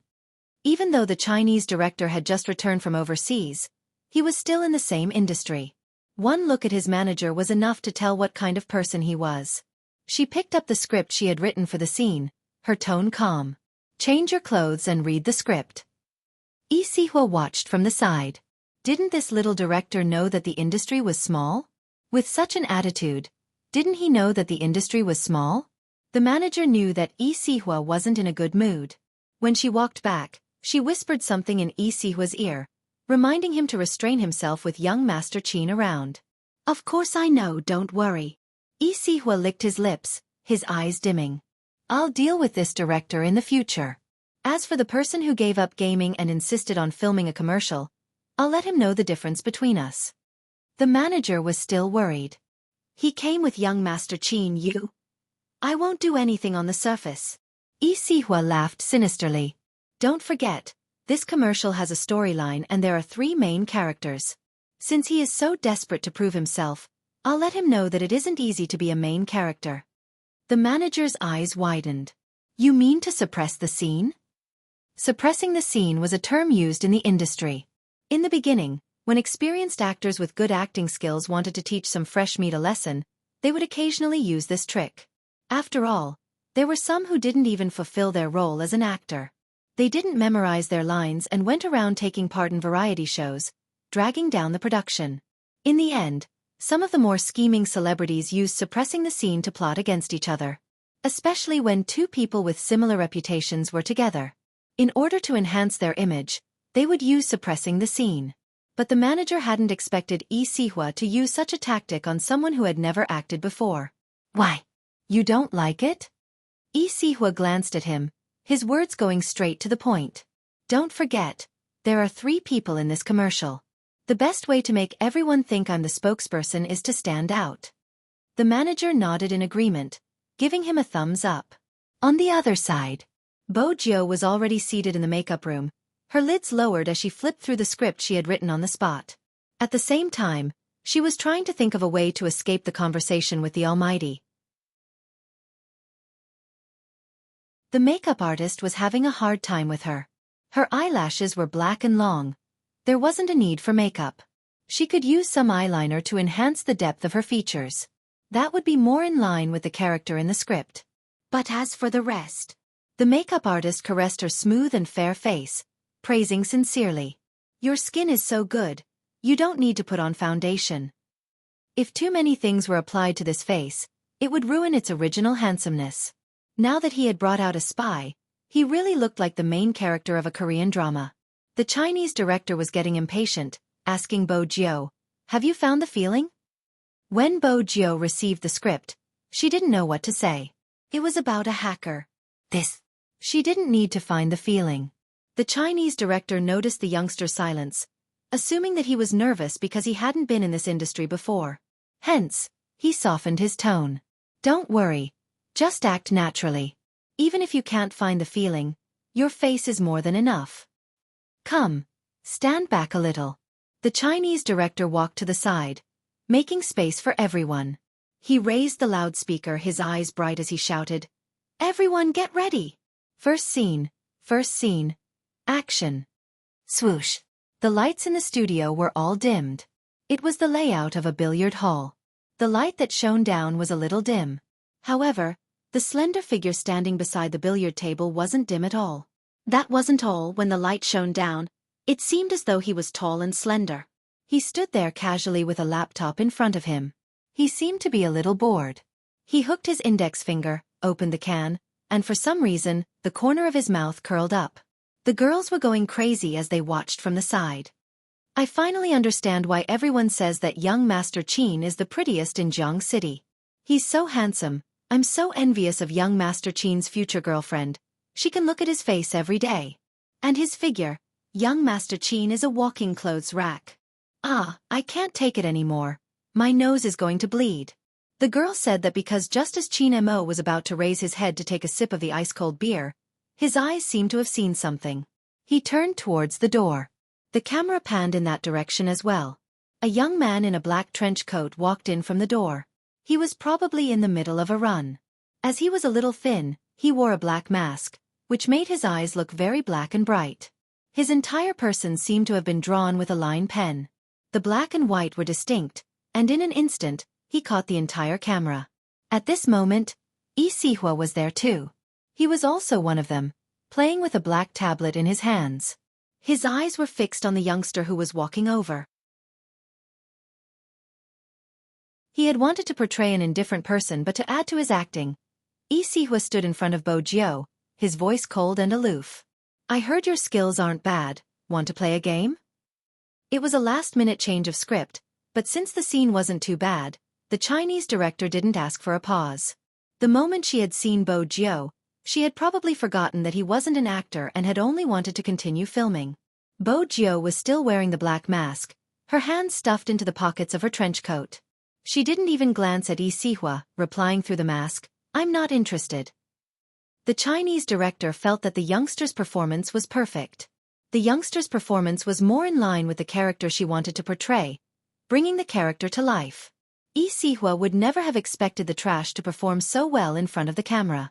Initially, he had wanted to use his impromptu acting skills to silence the youngster. It would be best if there were more NGs. But now, because of the youngster's reply, the camera swept past him, focusing on the youngster. Anyone who knew how to act would know that Yi Sihua was the one who was being suppressed, and it was a harsh suppression. But Bo Jio couldn't be blamed. She hadn't been interested in this person. Besides, he had changed his script at the last minute. Everything Bo Jio did was a natural reaction. After all, she knew that the person she was facing was the Almighty, who was standing at the side of the billiards hall. In the camera, the youngster had already passed Yi Sihua, placing the thin laptop on the table and starting to type. Bo Jio's typing speed had always been fast.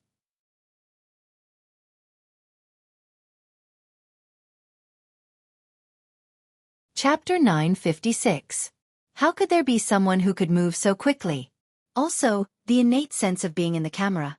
Every single detail shocked everyone in the photography team. It was just an advertisement, but it made them want to continue watching.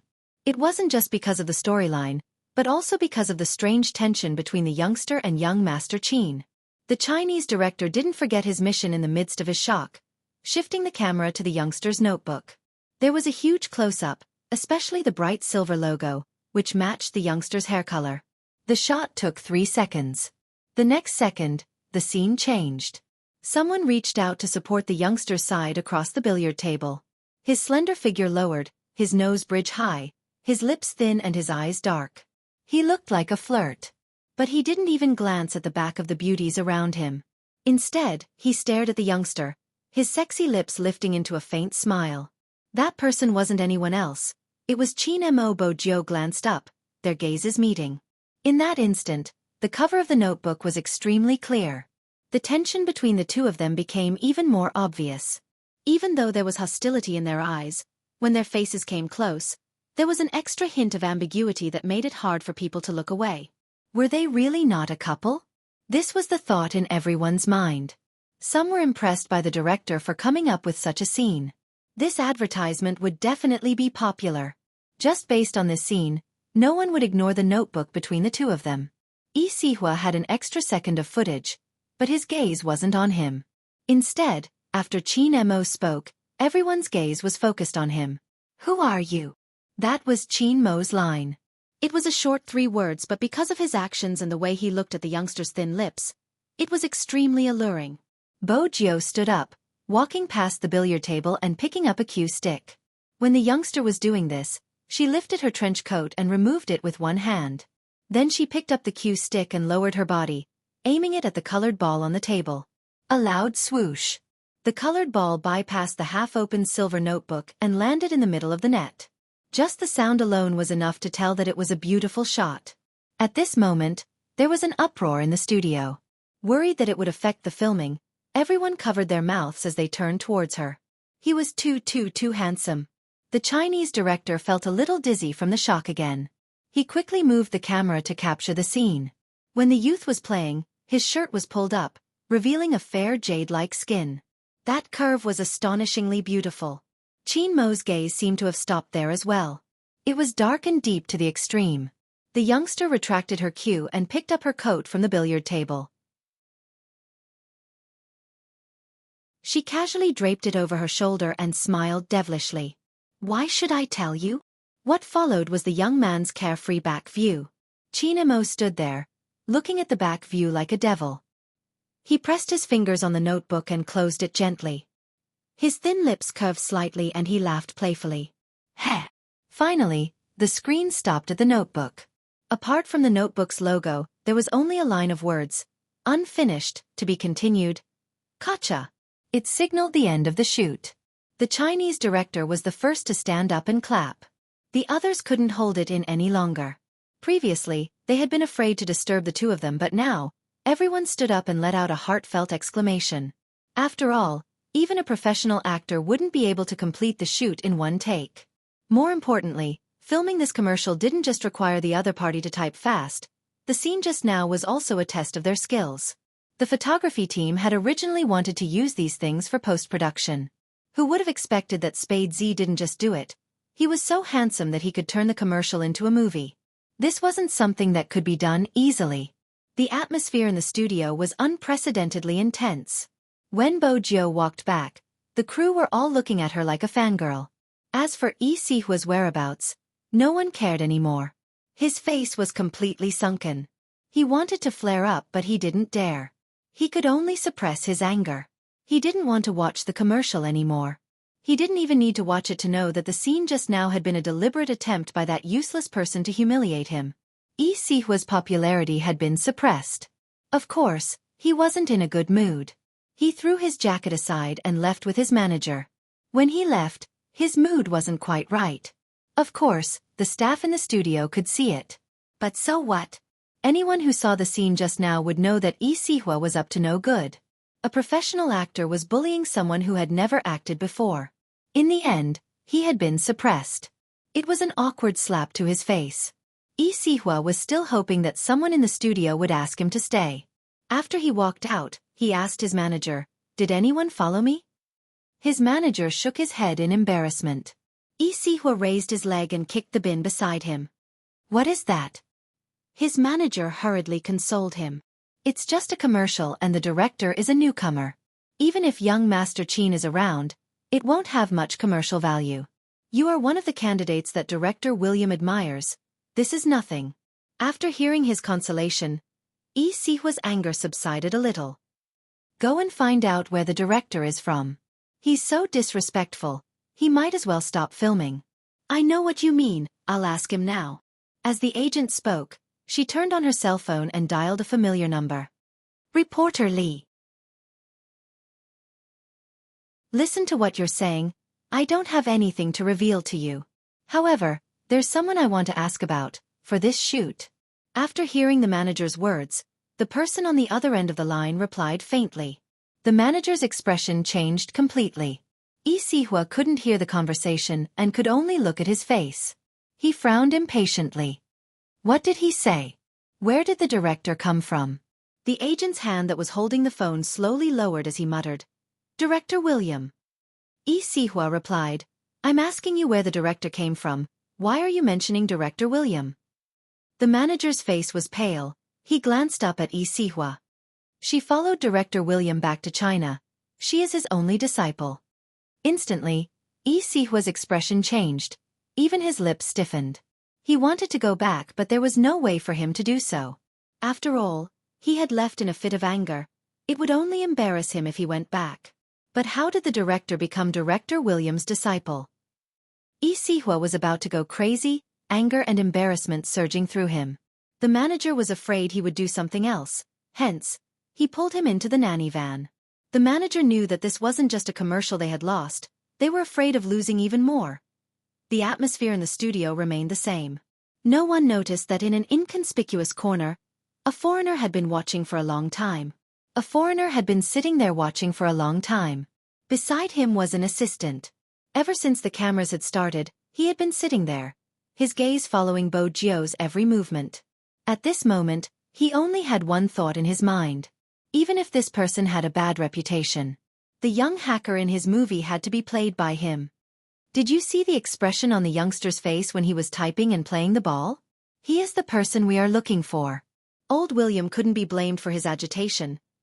He had seen many profiles but none of them were as stunning as the youngster every time they met. He fits the role perfectly. Be it in terms of looks or personality, he is perfect. He has to be the one, he has to be the one. When old William reached the end of his sentence, he could not help but stand up. Bo Jio had already changed her clothes and was walking out of the studio. China Mo didn't leave because he had something to discuss. Bo Jio wanted to buy some medicine. As long as she took the medicine within 24 hours, she would be fine. When she left, Bo Jio took the black mask from the filming crew. She wore it and was about to cross the traffic light. Wait a minute. The person who spoke wasn't very fluent in Chinese. because the two words that came out of his mouth carried a unique accent of a foreigner. Bo Jiao turned towards the direction of the voice. The person who stopped her was a middle-aged foreigner. He was dressed in a traditional Chinese tunic suit, which made him look elegant. For a foreigner, to be elegant, this person's experience would not be very low. I saw your advertisement just now. Are you interested in acting in the movie? Old William asked directly. He didn't care what stupid conditions the youngster had to come up with in order to become famous. As long as he could maintain the state he had been in during the advertisement, he would agree. After all, perfection in the movie was the most important. However, he hadn't expected the youngster to reply. The youth only gave him 2 words. No. His tone was calm and emotionless. The youngster seemed to be in a hurry as he walked towards the opposite direction. Old William stilled for a moment before blurting out, I don't think you know who I am. You should have heard of Hollywood. The youngster paused, arching a brow. I don't care who you are. I'm not interested in acting in the movie.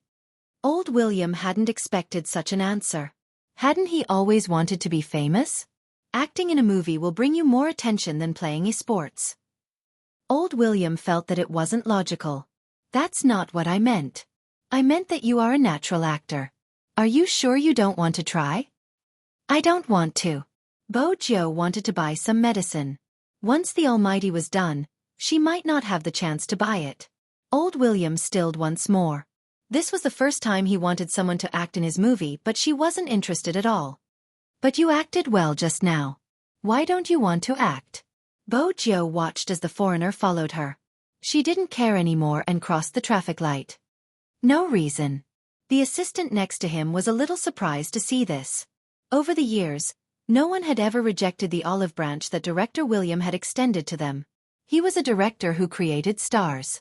As long as the main character acted in his movie, even if they weren't popular before, they would be known quickly and become a superstar. Everyone had to admit that he was a world-class director. The movies he produced were equally shocking. Many Chinese celebrities wished they could be the lucky ones when they heard that director William was going to cast them. But this youngster... The assistant walked over and whispered something to her. Bo Jiao arched a brow. The assistant smiled. You have to introduce yourself before you start the discussion. Director William really thinks that you fit the image of an actor in his mind. Do you want to reconsider? No, Bo Jiao replied without hesitation. She had the cheekiness of a youngster. I have something to do. Since you are an international celebrity, you shouldn't keep following me. You might get photographed. The assistant had thought that everything would be resolved if she mentioned director William's name. But from the looks of it, the youngster didn't seem to have any intention of acting. The assistant turned to look at his boss. The information we received wasn't accurate. If the youngster really wants to be famous, he wouldn't have rejected such a good opportunity. Director William was aware of this, but he could see the youngster's attitude. He wasn't moved at all. He started to panic. Think about it, who would be able to invite this youngster? Isn't he filming a commercial today? The assistant took a moment before replying. We have to contact movie queen, and director William replied. Hurry up, it would be best if we can have a meal together. MMH. After all, no one had expected to be rejected. If the media were to find out, it would definitely be a hot topic. William didn't care as long as he could invite the youngster into his movie. In the studio, China Mo was done with his discussion. He glanced over and asked the assistant, Where's young Master Jiao? The agent took a long time before realizing that young Master Jiao was referring to Big Spade. At such a close distance, he blushed slightly. Big Spade asked me about the nearby pharmacy. He must have gone out to buy some medicine. Buy medicine? China Mo furrowed his brows. The assistant replied, Yes, he must have gone out to buy flu medicine. It's easy to catch a cold in this weather. Where's the pharmacy? China Mo had always been cold and polite to strangers. But even so, the girl was still a little incoherent because she had such a long conversation with Almighty Qin. She said, It's right across the studio, just past the traffic light. It's very easy to recognize.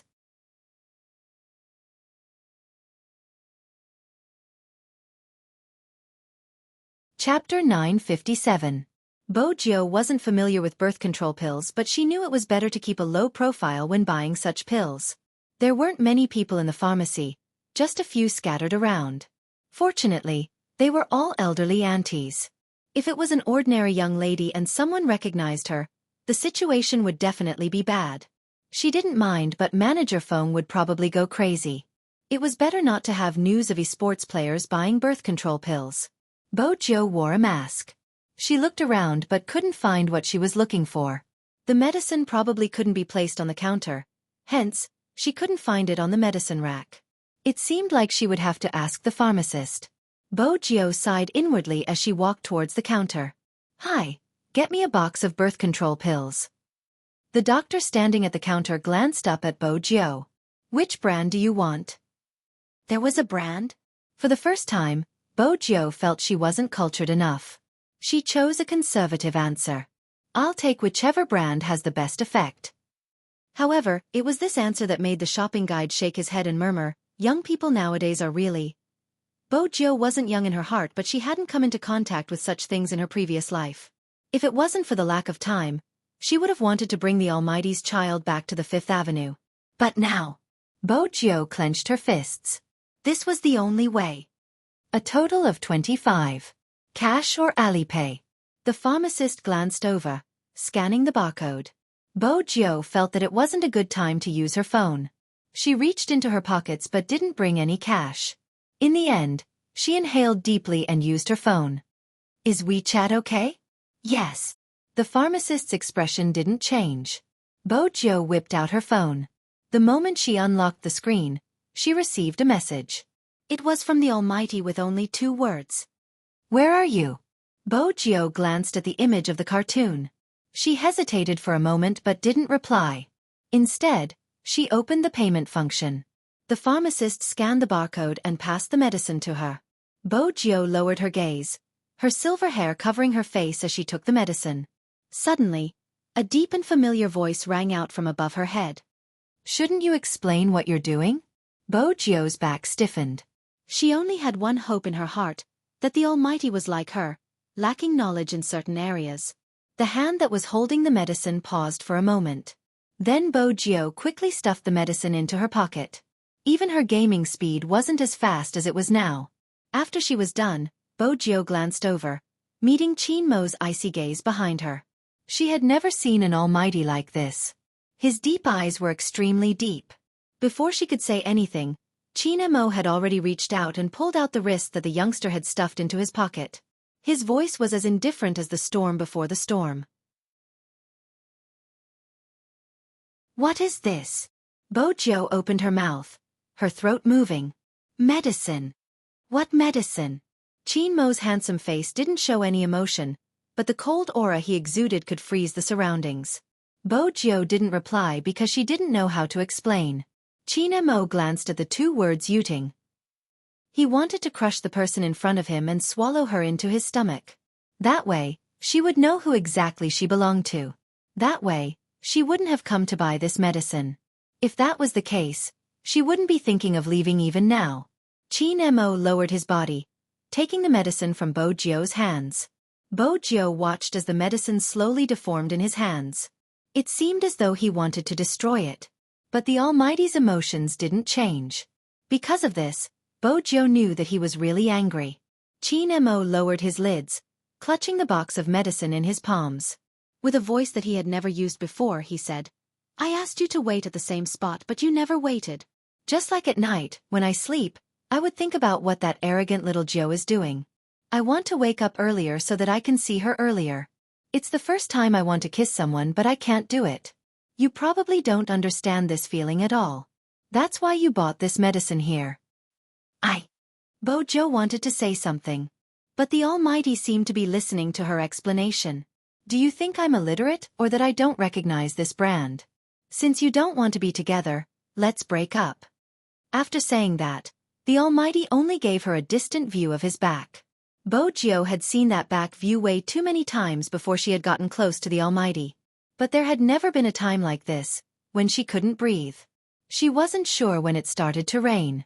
When Bo Jio walked out, the Almighty was nowhere to be seen. He must have been picked up by the Chin family's car. Bo Jiao clenched her fists, her gaze sinking. She stood in the rain, her hair slightly damp. Her back was still straight, but it had never been as listless as it was today. She was like a little tiger that had been caught in the rain and didn't know how to warm herself up. Perhaps because the person who could warm her up had left, she didn't care about the water splashing on her. That was how Feng Yi saw her when he rushed over. From what he could remember, the devilish youngster had never been like this. Had they quarreled? That was Feng Yi's first reaction. Where was Boss Chin? He glanced left and right, unable to find him. Feng Yi was almost certain that they had quarreled. He reached out to press down on his brows. His head started to hurt. If even little Spade was like this, he could almost imagine young Master Chin being in a bad mood and how low his aura would be for the entire day. He guessed that the managers of the various departments would be having a tough time. But how did they end up in such a state? With young Master Chin's personality, even if he was angry, he would have taken little Spade away to teach her a lesson. Why did he leave her here? Feng Yi frowned, bringing Bo Jiao into the car. It wasn't good to be drenched like this. He tried to communicate with the youngster. Weren't you fine just now? How did you end up like this after buying some medicine? Mate. Bo Jiao glanced out of the window, the rainwater trailing down the ends of her silver hair. She didn't care, her handsome face tilted to the side, hiding her expression. Her mind was still ringing with that sentence. Since you don't want to be together, let's break up. Breaking up was only a matter of time. She had no choice but to reject it. She had overestimated her tolerance. Just a few words could affect her to such an extent.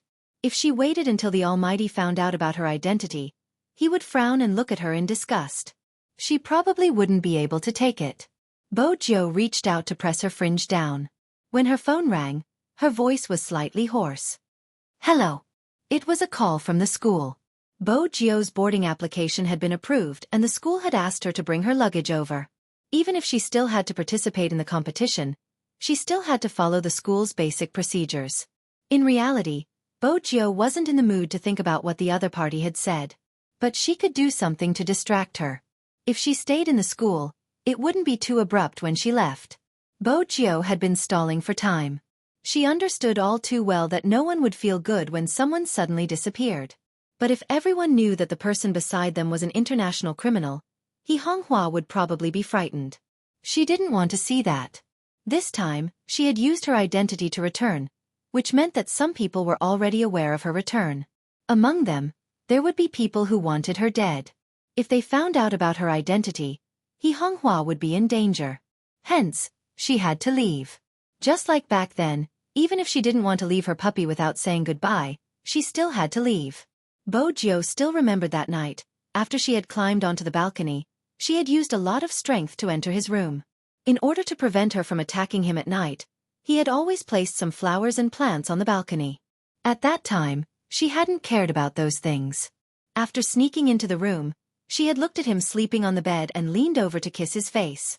She thought that she might as well carry him away. She was strong anyway. But Bo Jiao knew that her puppy wouldn't leave with her. He had his own things to do and his own family. It would be boring to watch her typing every day. And he would meet with danger. Just as her father had said, it wasn't suitable for the young lord of the hacker world to have friends around her. It was still raining outside. Droplets of rain fell on the car window. The Land Rover was very good at preventing rain, especially for military use. It was almost impossible to hear the sound of rain outside. But even so, the driver sitting in the driver's seat didn't dare to say anything at this time. Ever since his young master had entered the car, he had been sitting at the back without saying a word. Rainy days had always been his young master's taboo. Usually, his young master wouldn't go out at this time. This time, it was probably because young Master Jiao was following him. Even though the weather wasn't good, his young master didn't seem to be uncomfortable.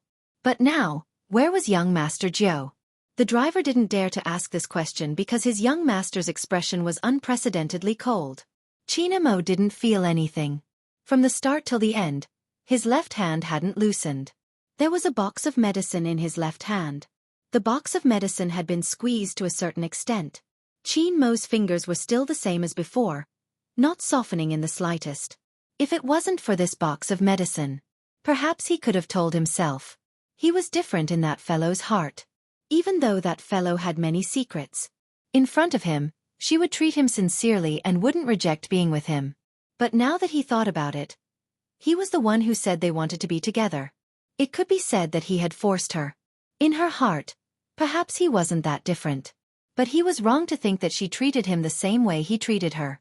That feeling was as though he had taken a step forward confidently but didn't notice the steps in front of him. He missed his step and fell down with his head bleeding. The pain was unbearable. Chin Mo loosened his left hand and glanced at the car window. After the car reached the military courtyard, he remained in the same position. Movie Queen and had just finished shopping with He Honghua. She had wanted to sit with Jiu for a chat, but when she opened the car door, only her son was left. What was this? Movie Queen arched a brow and looked at her son's face. Chin Mo alighted from the car, not caring if there were any raindrops on him. He said faintly, "I'm tired, I'll head upstairs first." The intelligent Movie Queen quickly realized that there was a problem. She wanted to head upstairs to ask him but felt that as a parent, she shouldn't interfere with her child's relationship. After entering the room, Chin Mo acted as though nothing had happened. He unbuttoned his shirt and threw his clothes to the side before entering the bathroom. He allowed the water to splash on his head, as though he was trying to clear his head. Indeed, he was much more clear-headed. At the very least, he knew that person's true thoughts. In hindsight, what was so good about that person? She had never been willing to listen to him, much less take him seriously. When had he, Chin Mo, been so lowly? Chin Mo chuckled. But the smile didn't reach his eyes. The coldness in his body didn't seem to be dissipating. Instead, it became thicker after he came out of the bathroom. He sat there, looking at his open laptop. His neck tilted back. Enough. It was indeed enough. But even though he said that, after Chin Mo came down from the stairs, Movie Queen noticed something different about her son. For example, he kept looking at his phone. He seemed to be waiting for someone's message. But when he saw the screen, his eyes dimmed again. When he finally received a message, it was from his secretary. "I'm going to the office." Chin Mo stood up. This was the first time he didn't want to have nothing to do. Time trickled by. Bo Jiu was the last student to board the plane at number 1 middle school. The dormitory manager's expression wasn't any better. But she didn't make things difficult for him. The news of Bo Jiu moving into the male dormitory spread through the entire number 1 middle school in an instant. Of course, it attracted many onlookers. Everyone in the dormitory would stop and glance at Bo Jiu. After all, the school hunk staying in the dormitory wasn't something they could be happy about. Moreover, he was an esports star. How many girls would be attracted to him? They didn't have any hope in the future. But there were some who were optimistic. With Bo Jiu here, things would be easier.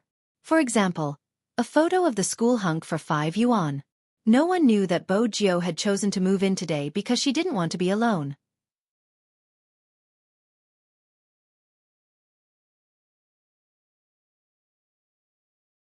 Chapter 958. The environment in the male dormitory could be described with 3 words: dirty, messy, and bad. Bo Jiu carried her suitcase in. The person who was cooking instant noodles stilled. He hurriedly pulled out the plug and glanced to the side. It couldn't be. The school hunk was staying in our dormitory? There were 6 people in the dormitory, including Bo Jiu.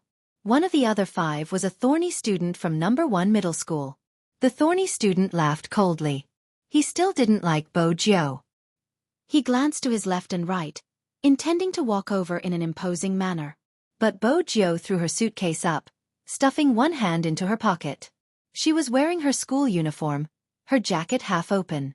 She stood sideways, looking as fierce as ever since she entered the school. Even her eyes were cold. "I'm not in a good mood today. Don't provoke me." The thorny student was even more displeased. Didn't she know there were rules in the dormitory? How dare she be so arrogant in his territory? What did she mean? "I say, do you still want to live?" Before the thorny student could finish his sentence, he reached out to grab the youngster's wrist. But the youngster twisted it cleanly. There was a loud bang. The thorny student was slightly dizzy from the fall. He glanced at the chandelier in the dormitory and shook his head. F***ck. Why hadn't anyone told him that the top student was so good at fighting? Bojo lowered her lids. First, I'm not in a good mood. Second, the one who provoked first is AB*TCH. My patience is limited. The thorny student was really hurt. The one who cooked the noodles had always admired Bojo. Now that she was in such a state, he sighed. He hadn't expected the expert in the game to be so good in real life. The thorny student was convinced. He changed his attitude, and after he got up, he cleared a spot for Bojo, pouring her tea and water. Bojo sat on the only wooden chair in the dormitory. Her head hurt. She had never thought of being so domineering. But it seemed like she couldn't change her image anymore. Boss, don't worry. No one would dare to provoke us in this building. The thorny student fanned her while gossiping. But boss, why did you suddenly decide to stay in school? Shouldn't good students like you study at home? Bojo glanced at him. Based on what you're saying, those who stay on campus aren't good students? I want to experience life. Experience life? That thornhead let out a long sigh. He didn't really understand the world of a top student. When she spoke, she didn't forget to take in the surroundings. I have a condition. Conditional exchange? The other 5 looked at each other. Although I don't do homework, I can still solve some questions. I can help you solve your homework. Similarly, don't let these things appear in the dormitory. Bojo pointed at the dirty socks that were strewn all over the place. There are also these. Besides, we are all hunks and should know the most basic etiquette. It's fine to take off your shirt since the weather is hot, but walking around in just your underwear is an eyesore. If you have a good figure, it might be worth looking at. If you don't, are you showing your bottom line? The boy, who was only wearing a pair of underwear, inexplicably felt like he had been shot. However, since everyone was handsome, everyone in the dormitory agreed. Most importantly, there might be girls coming to visit in the future. Bojo stood at the window, glancing down at the girls who were pacing back and forth. She didn't doubt their offensive abilities. Some of them will take pictures. You guys probably don't want to be caught in the most embarrassing scene. It isn't good to find a girlfriend like this. The moment Bojo finished her sentence, the boy in his underwear leaped into his bed. The boys who didn't care about their appearance changed their clothes and looked at themselves in the mirror. As the roommates of the school hunk, their looks had to be up to par. In the past, no girls had come to visit them. In the future, they would definitely be asked out by girls. From now on, they would have to take care of themselves. At first, the atmosphere was still all right. Suddenly, someone said, "Young Master Gio is here. Will young Master Chin come to visit in the future? Will my favorite almighty Lin Feng come too?" Bojo didn't listen to what the person said. The 2 words, young Master Chin, seemed to have pierced a certain nerve. It wasn't painful, but the moment she thought about it, she became much quieter. Think about it, the entire Supreme Alliance team will come to our dorm. Young Master Chin's arrival will definitely attract a huge crowd.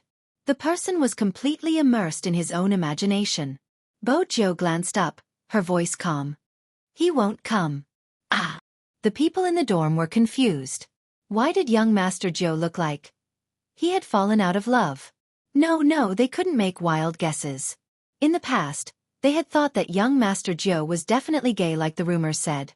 But now, which gay was that strong? The rumors couldn't be trusted. But why did young Master Gio come to stay in the dorm? It was a mystery. Do you have a cigarette? Suddenly, the young man spoke again, interrupting his roommate's thoughts. Give me one. He even smoked? This didn't match their image of the top student in school. Second brother. Watch the corridor. Howl when the hostel manager comes. The moment the thornhead spoke, even the boy in underwear cooperated. Their efficiency was high. It was obvious that they had done such things often. Smoking had always been a group activity. It was normal for everyone to have a cigarette in the high school dorm. But it was hard for them to accept the fact that the school hunk smoked. Bojo didn't look at their shocked gazes. She tilted her head and lit the cigarette. She stood by the window, not wanting to move. Hey, Don't you think the school hunk is a little listless? He looks completely different from when he beat me up. He's probably thinking about the competition. Didn't you see his cooperation with young Master Qin? It was amazing. Bo Jiao turned at the mention of young Master Qin. Didn't I mention that I'm not in a good mood? You gave the entire dorm a show of strength the moment you entered. It was obvious you weren't in a good mood. But why? Do you want to know the reason? Bo Jiao flicked the cigarette ash, her gaze deepening. The 5 roommates looked at the youngster, nodding in unison. Bo Jiao glanced up, her voice cold. I was dumped by young Master Qin. Everyone. Didn't he say he wasn't gay? It was finally quiet. No one mentioned young Master Qin's name again. Bo Jiao extinguished the cigarette and glanced at her phone screen. She hesitated for a long time but didn't send the message. Her roommates didn't dare to talk about her situation since young Master Jiao's martial arts skills were too strong. But young Master Jiao was probably the only one who could be so handsome after falling out of love. Bo Jiao's mood didn't change even after 2 consecutive cigarettes. She leaned against the wall. Even if she wasn't handsome, she was still listless. The atmosphere in the room was heavy. Her roommates felt that since their new boss was here, they had to celebrate. Do you want to go out for a meal? The big plate chicken at the school entrance is a must-have. Bo Jiao glanced at them. Indeed, she wanted to go out for a walk. Staying here like this made her feel stifled. Let's go. Bo Jiao extinguished the cigarette and walked out. There was a new scenery in number 1 middle school today. The other 5 walked in front. The youngster stuffed her hands into her pockets and followed behind. She wore a black mask and lowered her head to look at her phone. The girls passing by felt their hearts go out of control. Ever since Bo Jiao joined the competition, she hadn't been to school much. Now that she was living in the dormitory, it became a benefit for the girls. The legendary big plate chicken was just opposite the school. It was just a road away. Since it wasn't summer break yet, the weather wasn't particularly hot.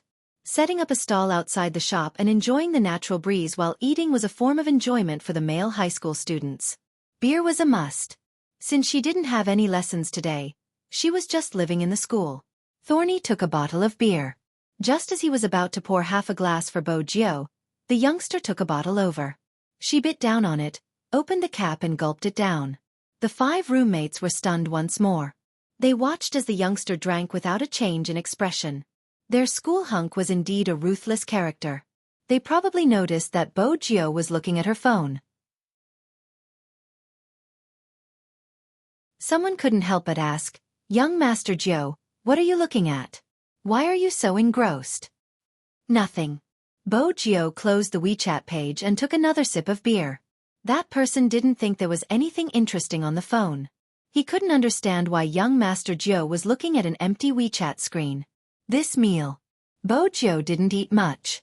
She just sat there and drank silently. Because it was by the side of the road, anyone who drove would be able to see it as long as they opened the windows. When she opened the 4th bottle of beer, Bo Jiao paused. Bo Jiao paused for a moment. It wasn't because of anything else, but because of the familiar military Land Rover that was driving over. The car plate was unique and there was only one in the entire Jiang city. Bo Jiao recognized the car and so did her roommates. One of them blurted out, "Isn't that young Master Qin's car?"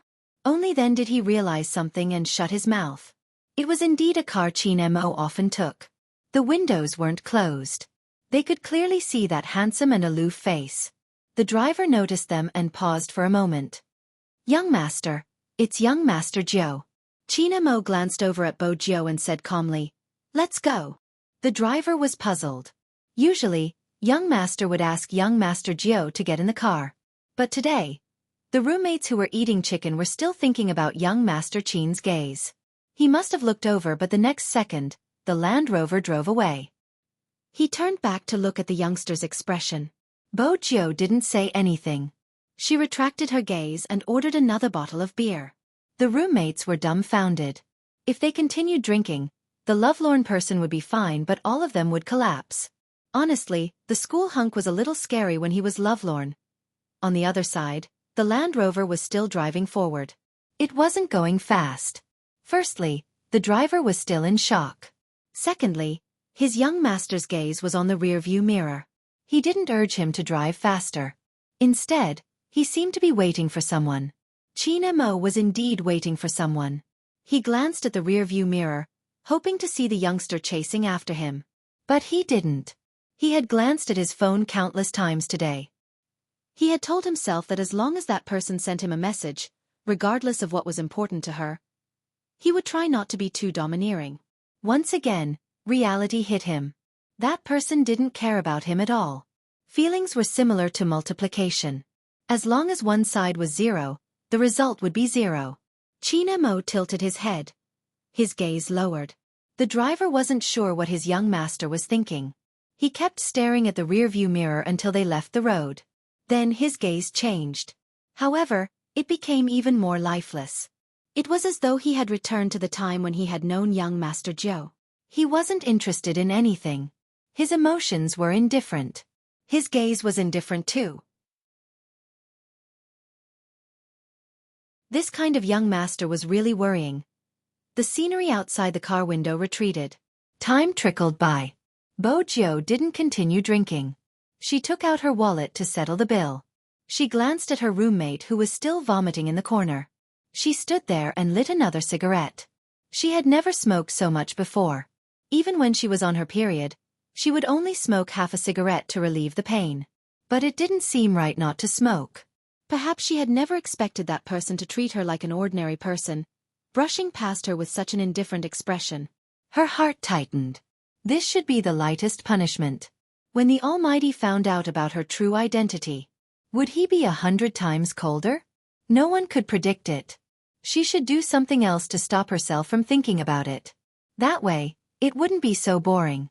It would be more natural for them to meet again in the National League. Bo Jio knew that she wasn't being fair. But the Almighty might not know that he liked her in her high school facade. In reality, the real her wasn't that innocent. Underneath this facade, she was an international criminal. He had said that he would capture Z personally and send her to jail. Bo Jio didn't regret taking this path. But sometimes, she would think that it would be great if that person could accompany her on this path. But Bo Jio knew that they were destined to walk different paths. Their methods were different. The Almighty followed the law. And she used her own methods. If it was possible, she hoped that in his heart, she would be the person he wanted to separate from and not a criminal. Chin Group Club. Numerous laptops were switched on at the same time. A meeting was being held in the meeting room. Anyone with eyes could see that Boss Chin's pressure was lower than any other day. It was probably too low. He wasn't even paying attention during the meeting. But to them, it wasn't that bad. Other than the slight fear, everything else was fine.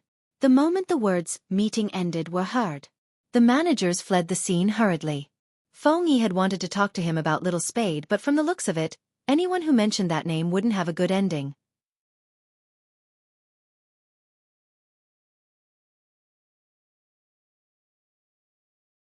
Chapter 959. Chin Mo still remembered when he received this lighter. He couldn't wait to hold it in his hand and play with it several times. He couldn't get enough of it and liked it no matter how much he looked at it. He didn't want anyone else to touch it except him. So he always carried it with him. Chin Mo knew very well that the girl didn't know what day it was. From her wandering eyes, it could be seen that she had forgotten everything, and her guilty conscience could be seen. The next day, she gave him such a thing. It was because the girl was the one who gave him the lighter that he couldn't bear to part with it. But at the end of the day, he had used some tricks to get this gift from her. Chin Mo's fingers tightened, and his eyes deepened. Captain. Coco had just finished a live broadcast and was still wearing his uniform. He wanted to take advantage of the break to come in to rest and seek comfort from his captain. As the person who carried the external publicity of the entire team, Coco would sometimes appear in the company. But he hadn't seen Manager Feng today, so he didn't know how Chin Mo was feeling today. After hearing the sound, Chin Mo glanced sideways. Coco sat on the sofa, his tiger teeth exposed. He reached out and tugged at his shirt. Captain, next time when you answer questions in the live broadcast, you and Little Spade should go. 80% of the people are asking me if you are really together. I said you are brothers, but they didn't believe me. I'm not good at lying, so I almost exposed you. Coco spoke for a while. Seeing that his captain didn't even look at him, he hopped over, holding a bag of yogurt in his mouth and looking at Chin Mo. The captain didn't even look at him. He was holding something in his hand. Coco looked for a while. He really didn't understand what was so good about this little thing. Why would the captain look at it for so long? After drinking the yogurt, Coco threw the bag away and asked curiously, "Captain, what is this?" Coco's question seemed to finally pull Cheen Mo's eyes back. "Lighter." Cheen Mo's voice was very calm, as if the thing in his hand was nothing special. Coco widened his eyes. "This is a lighter? This shape? It looks good. Where did you buy it?" Cheen Mo remained silent. But even so, Coco didn't notice that his captain was in a bad mood. He continued to look at the pure silver lighter. The more he looked, the more he liked it. "Let me try lighting a cigarette?" "Why are you lighting a cigarette?" Cheen Mo arched a brow and threw the cigarette lighter to the side. "Such an ugly thing." "Ugly." Coco looked at his captain's side profile. There was no emotion on it. The naive Coco thought that his captain simply didn't like the igniter. "Captain, if you think it's ugly, give it to me. I think it looks good." When Cheen Mo heard that, he lifted his eyes and glanced at Coco. Her gaze was so cold that Coco's scalp went numb. He thought he had said something wrong, and his left hand felt like it was frozen. What did the captain mean? He had already said that it was ugly. Doesn't that mean I don't like it? Why was she looking at him as if she wanted to chop off his hand in the next second? Just when Coco thought that the captain would say something to him, Coco's eyes widened. A cold and indifferent voice rang out again. "Up to you." Up to you? Did the captain mean that he could take the lighter away? But that wasn't what the captain's gaze said. Coco confirmed again. "Can I really take it away?" "Didn't I say up to you?" Cheen Mo sat on the sheepskin office chair. His slender and fair fingers flipped open the contract beside him. He had a handsome face, but there wasn't a trace of warmth in his voice. Instead, it was cold for no reason. Coco saw that his captain's expression was really unfriendly. He could only shut his mouth and tentatively reached out to touch the electronic lighter. Seeing that there wasn't any reaction, he gathered his courage and put it in his pocket. He turned to leave. Cheen Mo, who was sitting on the office chair, paused for a moment. When he came back to his senses, the words came out of his mouth. "Put it back." Coco turned back to look at his captain. His gaze was a little shocked. After all, his captain had never gone back on his words. After Cheen Mo met Coco's gaze, his voice became faint. "You can choose another one. Didn't you always like the mouse I used before?" When Coco heard this, his focus immediately shifted. He put the lighter on the table and said excitedly, "Captain means that I can take that mouse." Cheen Mo said, holding the lighter in his hand again. Of course, Coco saw this scene. He was very puzzled. What did the captain think of this lighter? If he said it wasn't important, why did he treasure it so much? One had to know that the captain's mouse was a limited edition. Whether it was the feel or the appearance, it was first class. In the past, he wouldn't even let him touch it. Now, in order to keep the lighter, he directly abandoned the mouse. If he said it was important, just now, the captain seemed to want to throw it away. What was going on? Before Coco could figure it out, he was picked up by Feng Yi, who came to arrange work. Along the way, Coco told everything he saw to their manager. He wanted Feng Yi to help him analyze what was going on. After listening, Manager Feng frowned even more. It seemed that he still had to have a good talk with those two people. In the CEO's office, without Coco, everything seemed unusually quiet. Cheen Mo glanced at the lighter in his palm and slid open the phone screen. There was still no message in the WeChat dialog box. When Feng Yi pushed the door and walked in, this was the scene he saw. "Since you want to contact him, why don't you call Little Spade directly?" Hearing this, Cheen Mo looked up at him. Even his voice was cold. "Is the company very free today?" How could it be very busy? As a manager, Feng Yi still dared to say some things. "If you continue like this, how are you going to play in the competition? Besides, Little Spade usually listens to you. Is there a misunderstanding?" Cheen Mo didn't say anything. Feng Yi continued, "In a relationship, there are some things that have to be said clearly. It's useless for you to sit here like this." Chinamo sat back and pulled off his tie, full of abstinence. The door is behind you. That meant that he could go. Feng Yi shut his mouth but felt that it was necessary to clarify. What exactly are you angry about? This was a question without an answer. The man in front of him was still looking at the contract in his hands, cold and without a trace of space. Feng Yi knew that he wouldn't be able to get anything out of him even if he continued asking. He glanced at the lighter that Coco had mentioned. It was obviously too important, hence, even though he was angry, he didn't throw it away. It should be from Little Spade. It seemed like he had to put in more effort to find out the reason. As the manager of the club, he didn't just have to guard against his players dating outsiders, he also had to guard against them dating insiders. You don't have to worry about my condition. Feng Yi waited for Qin Mo to speak, but he didn't say the reason. Instead, he said faintly, there won't be any problems in the competition. At this point, Feng Yi didn't know what else to say. He could only solve the problem from the side. To solve the problem from the side was to ask the other party. After leaving the office, the first thing Feng Yi did was to call Bo Jiao. The youngster's phone went through but no one picked up. Feng Yi pressed his head, unaware that Bo Jiao had drunk alcohol in the afternoon. Bo Jiao drank around 10 bottles of Budweiser alone. After finishing, she returned to the dormitory and climbed onto the bed. She slept on the upper bunk, which was much quieter than the lower bunk. Classes started on Sunday afternoon. Bo Jiao wasn't in the mood to go to class. She got on the bed, opened the quilt, and covered her head with it. She listened to the sound of rain outside. The scene on the street was still replaying in her mind. From afar, that person had been sitting in a car. He had seen her but his gaze had been indifferent, as though she was just an ordinary person. Bo Jiao froze, her heart clenched tightly. She couldn't fall asleep at first. But after the alcohol kicked in, drowsiness slowly crept over her. Her chest was still unable to accept the emptiness, as though she had lost something. Fortunately, alcohol was useful, it could help her sleep. Hence, the sleeping Bo Jiao didn't hear her phone vibrating. Her roommates didn't dare to disturb her, but when the phone kept ringing, they guessed that something had happened.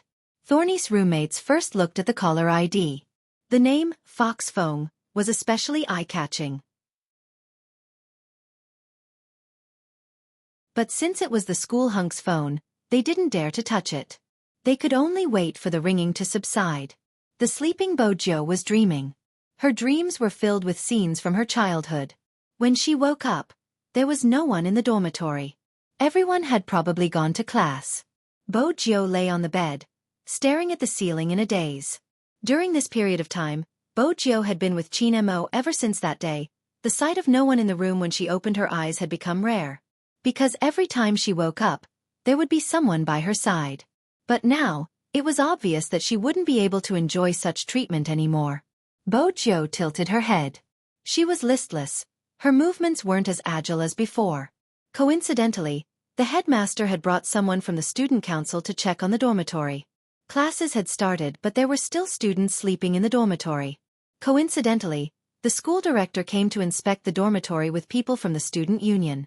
Classes had already started, but there were still students sleeping in the dormitory. One could imagine that no matter who that person was, the headmaster's expression would not be too good. But because it was Bo Jiao, he didn't punish her too harshly. Go to the field and do frog jumps. Go to class after you do 100. The headmaster wasn't bad. He was strict with the students but he treated them well. Bo Jiao respected him even though she hadn't been to school. Moreover, she didn't want to be idle. When she reached the field, she squatted down, placed her hands behind her back and started to jump. Bo Jiao's jump attracted the attention of many students. Look, isn't that the top student? Frog jumps on the first day of school? My Highness Jiao is so unlucky to be caught by the devil. But what should we do with Highness Jiao's cute and handsome jumping? Some of the students from the normal classes started to discuss openly. The teacher standing on the podium knocked heavily on the blackboard. Pull your attention back. It seemed like she would have to discuss with the headmaster. Even if she wanted to punish someone, she couldn't do it on the field. It was too eye-catching. It was indeed eye-catching. With Bo Jiao's silver hair and face, it was rare to see her jumping with her hands behind her back. It was no wonder people wanted to see it. But as the saying went, Enemies were bound to meet on a narrow road. Number 1 middle school and number 2 middle school were close to each other. Even though the useless number 2 middle school's field wasn't as big as number 1 middle school's field. However, the two fields were also next to each other, separated by a net. It was common for middle year 2 youngsters to be punished. However, the moment he stepped out, he saw Bo Jio bouncing on the number 1 middle school field. Instantly, he became excited. He didn't even care about the teacher who was hitting him with a book. He ran over and asked Bo Jio, "Hey, what were you punished for?" Bo Jio didn't reply. The teenager continued, "Let me tell you, I'm being punished unjustly this time. Do you still remember when I asked you to play for me to confirm my relationship with my girlfriend? I just went to your number 1 middle school and gave my girlfriend lunch. I even used the roses planted in the school to prove my innocence. Not only did your director get angry when he saw me, he even punished me." Bo Jio slowed down. She glanced at him and said slowly, "That's a good punishment. I can't stand people like you who show affection everywhere." The number 2 middle school youngster. It took time for the frog to jump. The school hunk of number 1 middle school and the boss of number 2 middle school were punished at the same time. But one of them was clean and handsome from start to finish. The other one was hit on the head by the headmaster. Shui Yaoyao saw the scene too. She placed the pencil in her hand aside.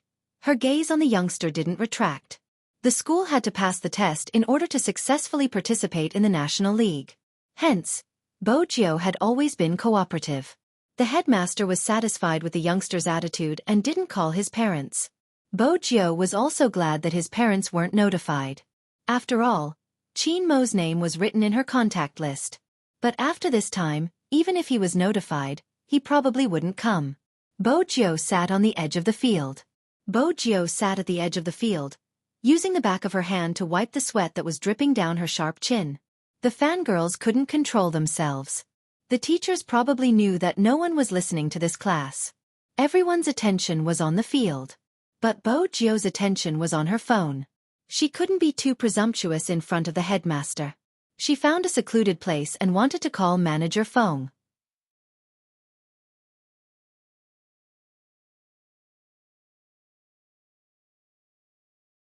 Chapter 960. The Japanese? The team that Hoshino was in? All right, I'll be there in a while. Bo Jio stood up. She had just done her frog jumps and her legs weren't as nimble.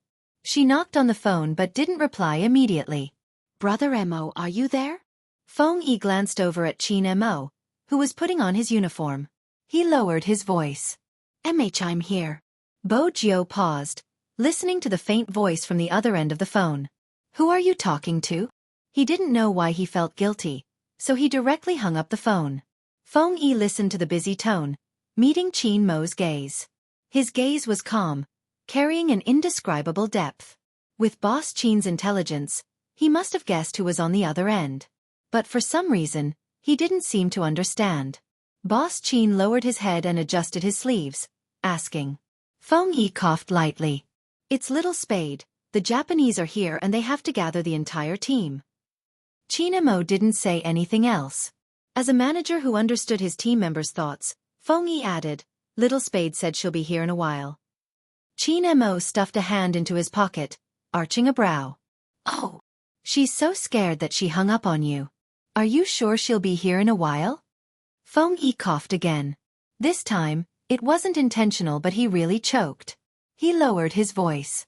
"You've been waiting for her news the entire day. I asked you to contact her but you didn't. Boss Qin, why do you have to do this?" Qin Mo glanced at him. When he spoke again, his voice was hoarse. "I just wanted to know my position in her heart. Now it's clear." Feng Yi opened his mouth. The words were at the tip of his tongue but he couldn't say them. He had never seen Qin Mo in such a state. Even though he was still standing, when he glanced out of the window, there was a sense of desolation. Feng Yi understood that whoever started the trouble had to end it. He still had to wait for Little Spade. "Let's go." Qin Mo picked up the cigarette lighter on his desk. The collar of his pure black uniform was flipped up, revealing his chiseled and cold handsome face. Feng Yi heaved a long sigh and rubbed his head. On the other side, it wasn't convenient for Bo Jio to apply for leave the moment she finished her frog jumps. Fortunately, Yao Yao was there to testify for her. It was something that happened in the club. Otherwise, with the suspicious gaze of the headmaster, Bo Jiu would really have to climb over the wall if she wanted to come out. The two of them took a taxi. They didn't have time to change into their combat uniforms, so they put on their school uniforms. It wasn't far from the school to the club. Bo Jiu glanced down at her phone. She knew the problem wasn't with the medicine. In fact, the Almighty had restrained himself every time he wanted her because he was afraid of hurting her. She knew very well what the problem was. However, there were some things that could not be said. Moreover, she was about to leave. Bo Jiu swiped the screen before sliding it back. Shui Yao Yao obviously noticed that the person sitting next to her wasn't in the right state of mind. She called out softly, "Your Highness Jiu." Bo Jiu glanced over. "What is it? Is something the matter?" Shui Yao Yao asked directly. Bo Jiu paused for a moment before smiling. "Nothing much. I made a mistake and am reflecting on it." Face the wall in front of my phone and reflect? Shui Yao Yao didn't understand.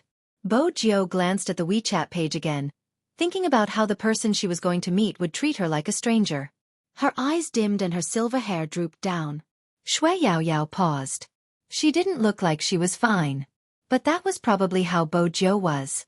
When there was no one around, no matter how lazy and dispirited she was, it wouldn't affect her devilish nature. Hence, when she reached the club, she saw a baby-faced person pointing at her. "That's the guy I'm going to PK with." Bo Jiu swept him a glance, her voice nonchalant. "Who are you?" The baby-faced person's eyes widened. "How can you not know who I am? Are you very handsome? Why should I know you?" Bo Jiu walked forward, her gaze sweeping over the baby-faced person's combat uniform. She arched a brow. The baby-faced person noticed her gaze, straightening his body. "You should know now. I just defeated one of your members. How is it? Do you want to PK with me?" Bo Jiu paused, a hint of a smile on her face. "I'm the first official member of our team to arrive. Is there anything to be proud of when the Japanese's first member defeated our reserve team?" Bo Jiu seemed to be more lethal when she wasn't in a good mood. Even her words were sharper than usual. Shui Yao Yao thought, Her Highness Jiu must have spent a lot of time with the Almighty. Her venomous tongue must have picked up at least 80% of her skills. The baby-faced person's face flushed red. Unfortunately, he had only fought with reserve team members. He hadn't fought with an official member of Supreme Alliance. With Bo Jiu's words, he felt a suffocation in his chest, unable to take it down. At this moment, a chuckle came from the sky. "Isn't that easy? Let's find an official member to PK and see Supreme Alliance's strength." It was Watanabe. As he spoke, he glanced at Yu Cixin. "Captain, am I right?" Yu Cixin still had his long hair, but there wasn't a hint of femininity. When he glanced at Bo Jiu, his gaze deepened. He yawned lazily. "Watanabe, how many times do you want me to repeat myself? Supreme Alliance is the club's decision. It's just an exchange, not a competition." Watanabe wanted to continue, but Bo Jiu saw his gaze deepen. Bo Jiu watched as the pretty boy's gaze deepened. With a lazy tone he said, "In China, only the national champion has the right to compete with us." With that, Bo Jiu glanced at the person. Mei Nan smiled at her and walked over. As he brushed past her he said, "I'm curious. What's your relationship with Hoshino? Why does he pay so much attention to you?" Bo Jiu glanced up, her lips lifting. Yu Cixin waited for the youngster to speak. Just then, a familiar voice came from behind. "You can ask me if you want to know. Captain, when did you start being so nosy?" Yu Cixin turned towards the person who spoke.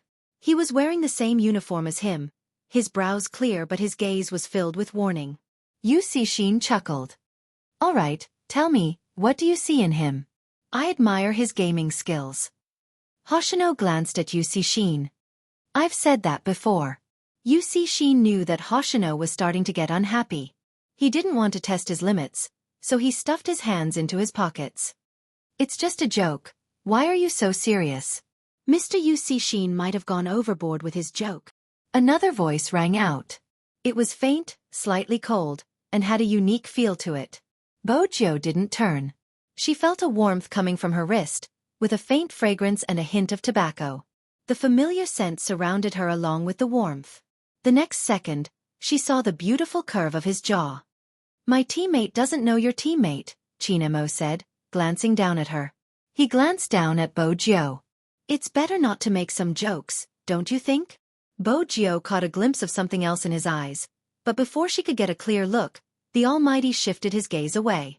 At the same time, he also let go of her wrist. His side profile was indeed as she had imagined, indifferent without a trace of warmth. Lin Feng, who didn't know how to read people's expressions, leaped over and said to Bo Gio, "Little Spade, what's going on with you and Captain? Why is he treating you differently? Is he starting to feel bored and cold towards you? Don't worry, if Captain dares to abandon you, I'll stand by your side even if I have to take the risk of rebelling." Lin Feng's voice was soft. Only the two of them could hear him. Bo Gio remained silent. Lin Feng felt that this matter had to be changed. "Look at me. I'm so responsible. After sleeping with Yun Hu, I immediately told the surrounding people to stop having any ideas about me. I'm going to have a family in the future. You have to let Captain know about this so that you can take the initiative." Bo Gio had mentioned that she hated people who showed off their affection the most. She glanced over, her tone calm. "You're the one who takes the initiative? Your lips are already torn. Your words aren't convincing.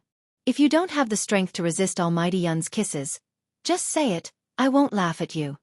Lin Feng was dealt a huge blow. He took out his phone and hurriedly looked at his lips. F***ck, it was really torn. Didn't Yun Hu know how to restrain himself?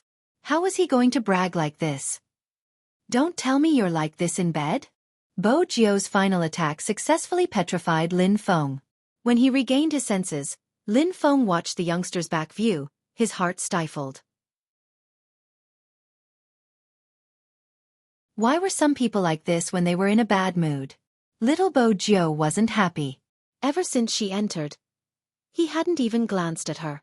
Qin Mo walked in front, his hands in his pockets clenched for a moment before relaxing again. His indifferent gaze met Hoshino's face. They stood in different positions, their gazes intersecting. Feng Yi noticed the change in the situation, speaking with a smile. "Since it's just an exchange and not a competition, let's sit down and have a chat. Our friends from the media have been looking forward to the Japanese's arrival." Yusi Shin stilled, breaking into a smile. "We won't be used to it if there are too many reporters." Feng Yi had expected him to say that, his lips lifting. "Mr. Yusi Shin, don't worry, the Qin Group has a media business, it's just an exchange, not a press conference like you are imagining." Yusi Shin narrowed his eyes. He had originally wanted to use the exchange as an excuse to take a closer look at Supreme Alliance's strengths. He hadn't expected them to use this as an excuse.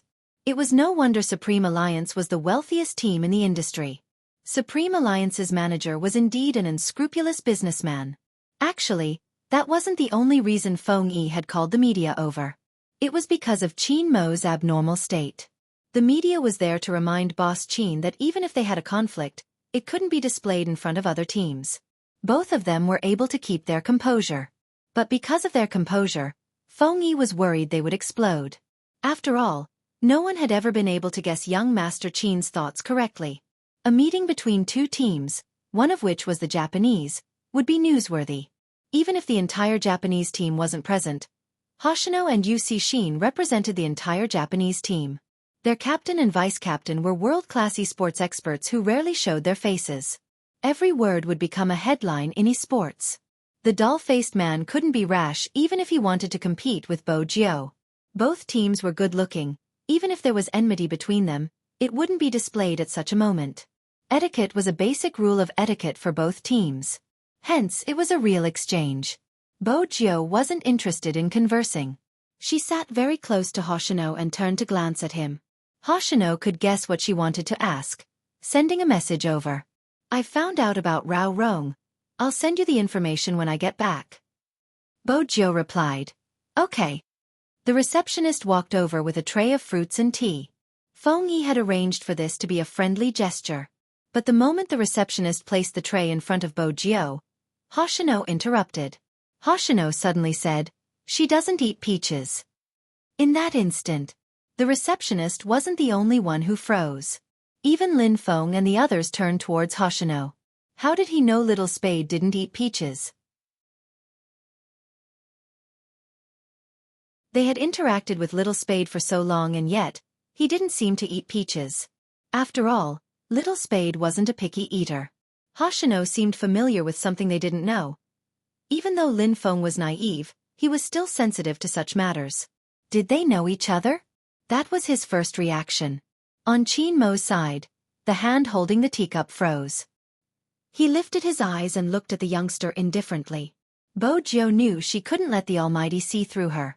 Hence, she reached for a peach slice and placed it in her mouth. In the past, she hadn't been able to eat peaches as they would break out in rashes. But this was different. Bo Jiu lowered her lids, swallowing the peach slice before taking a sip of tea.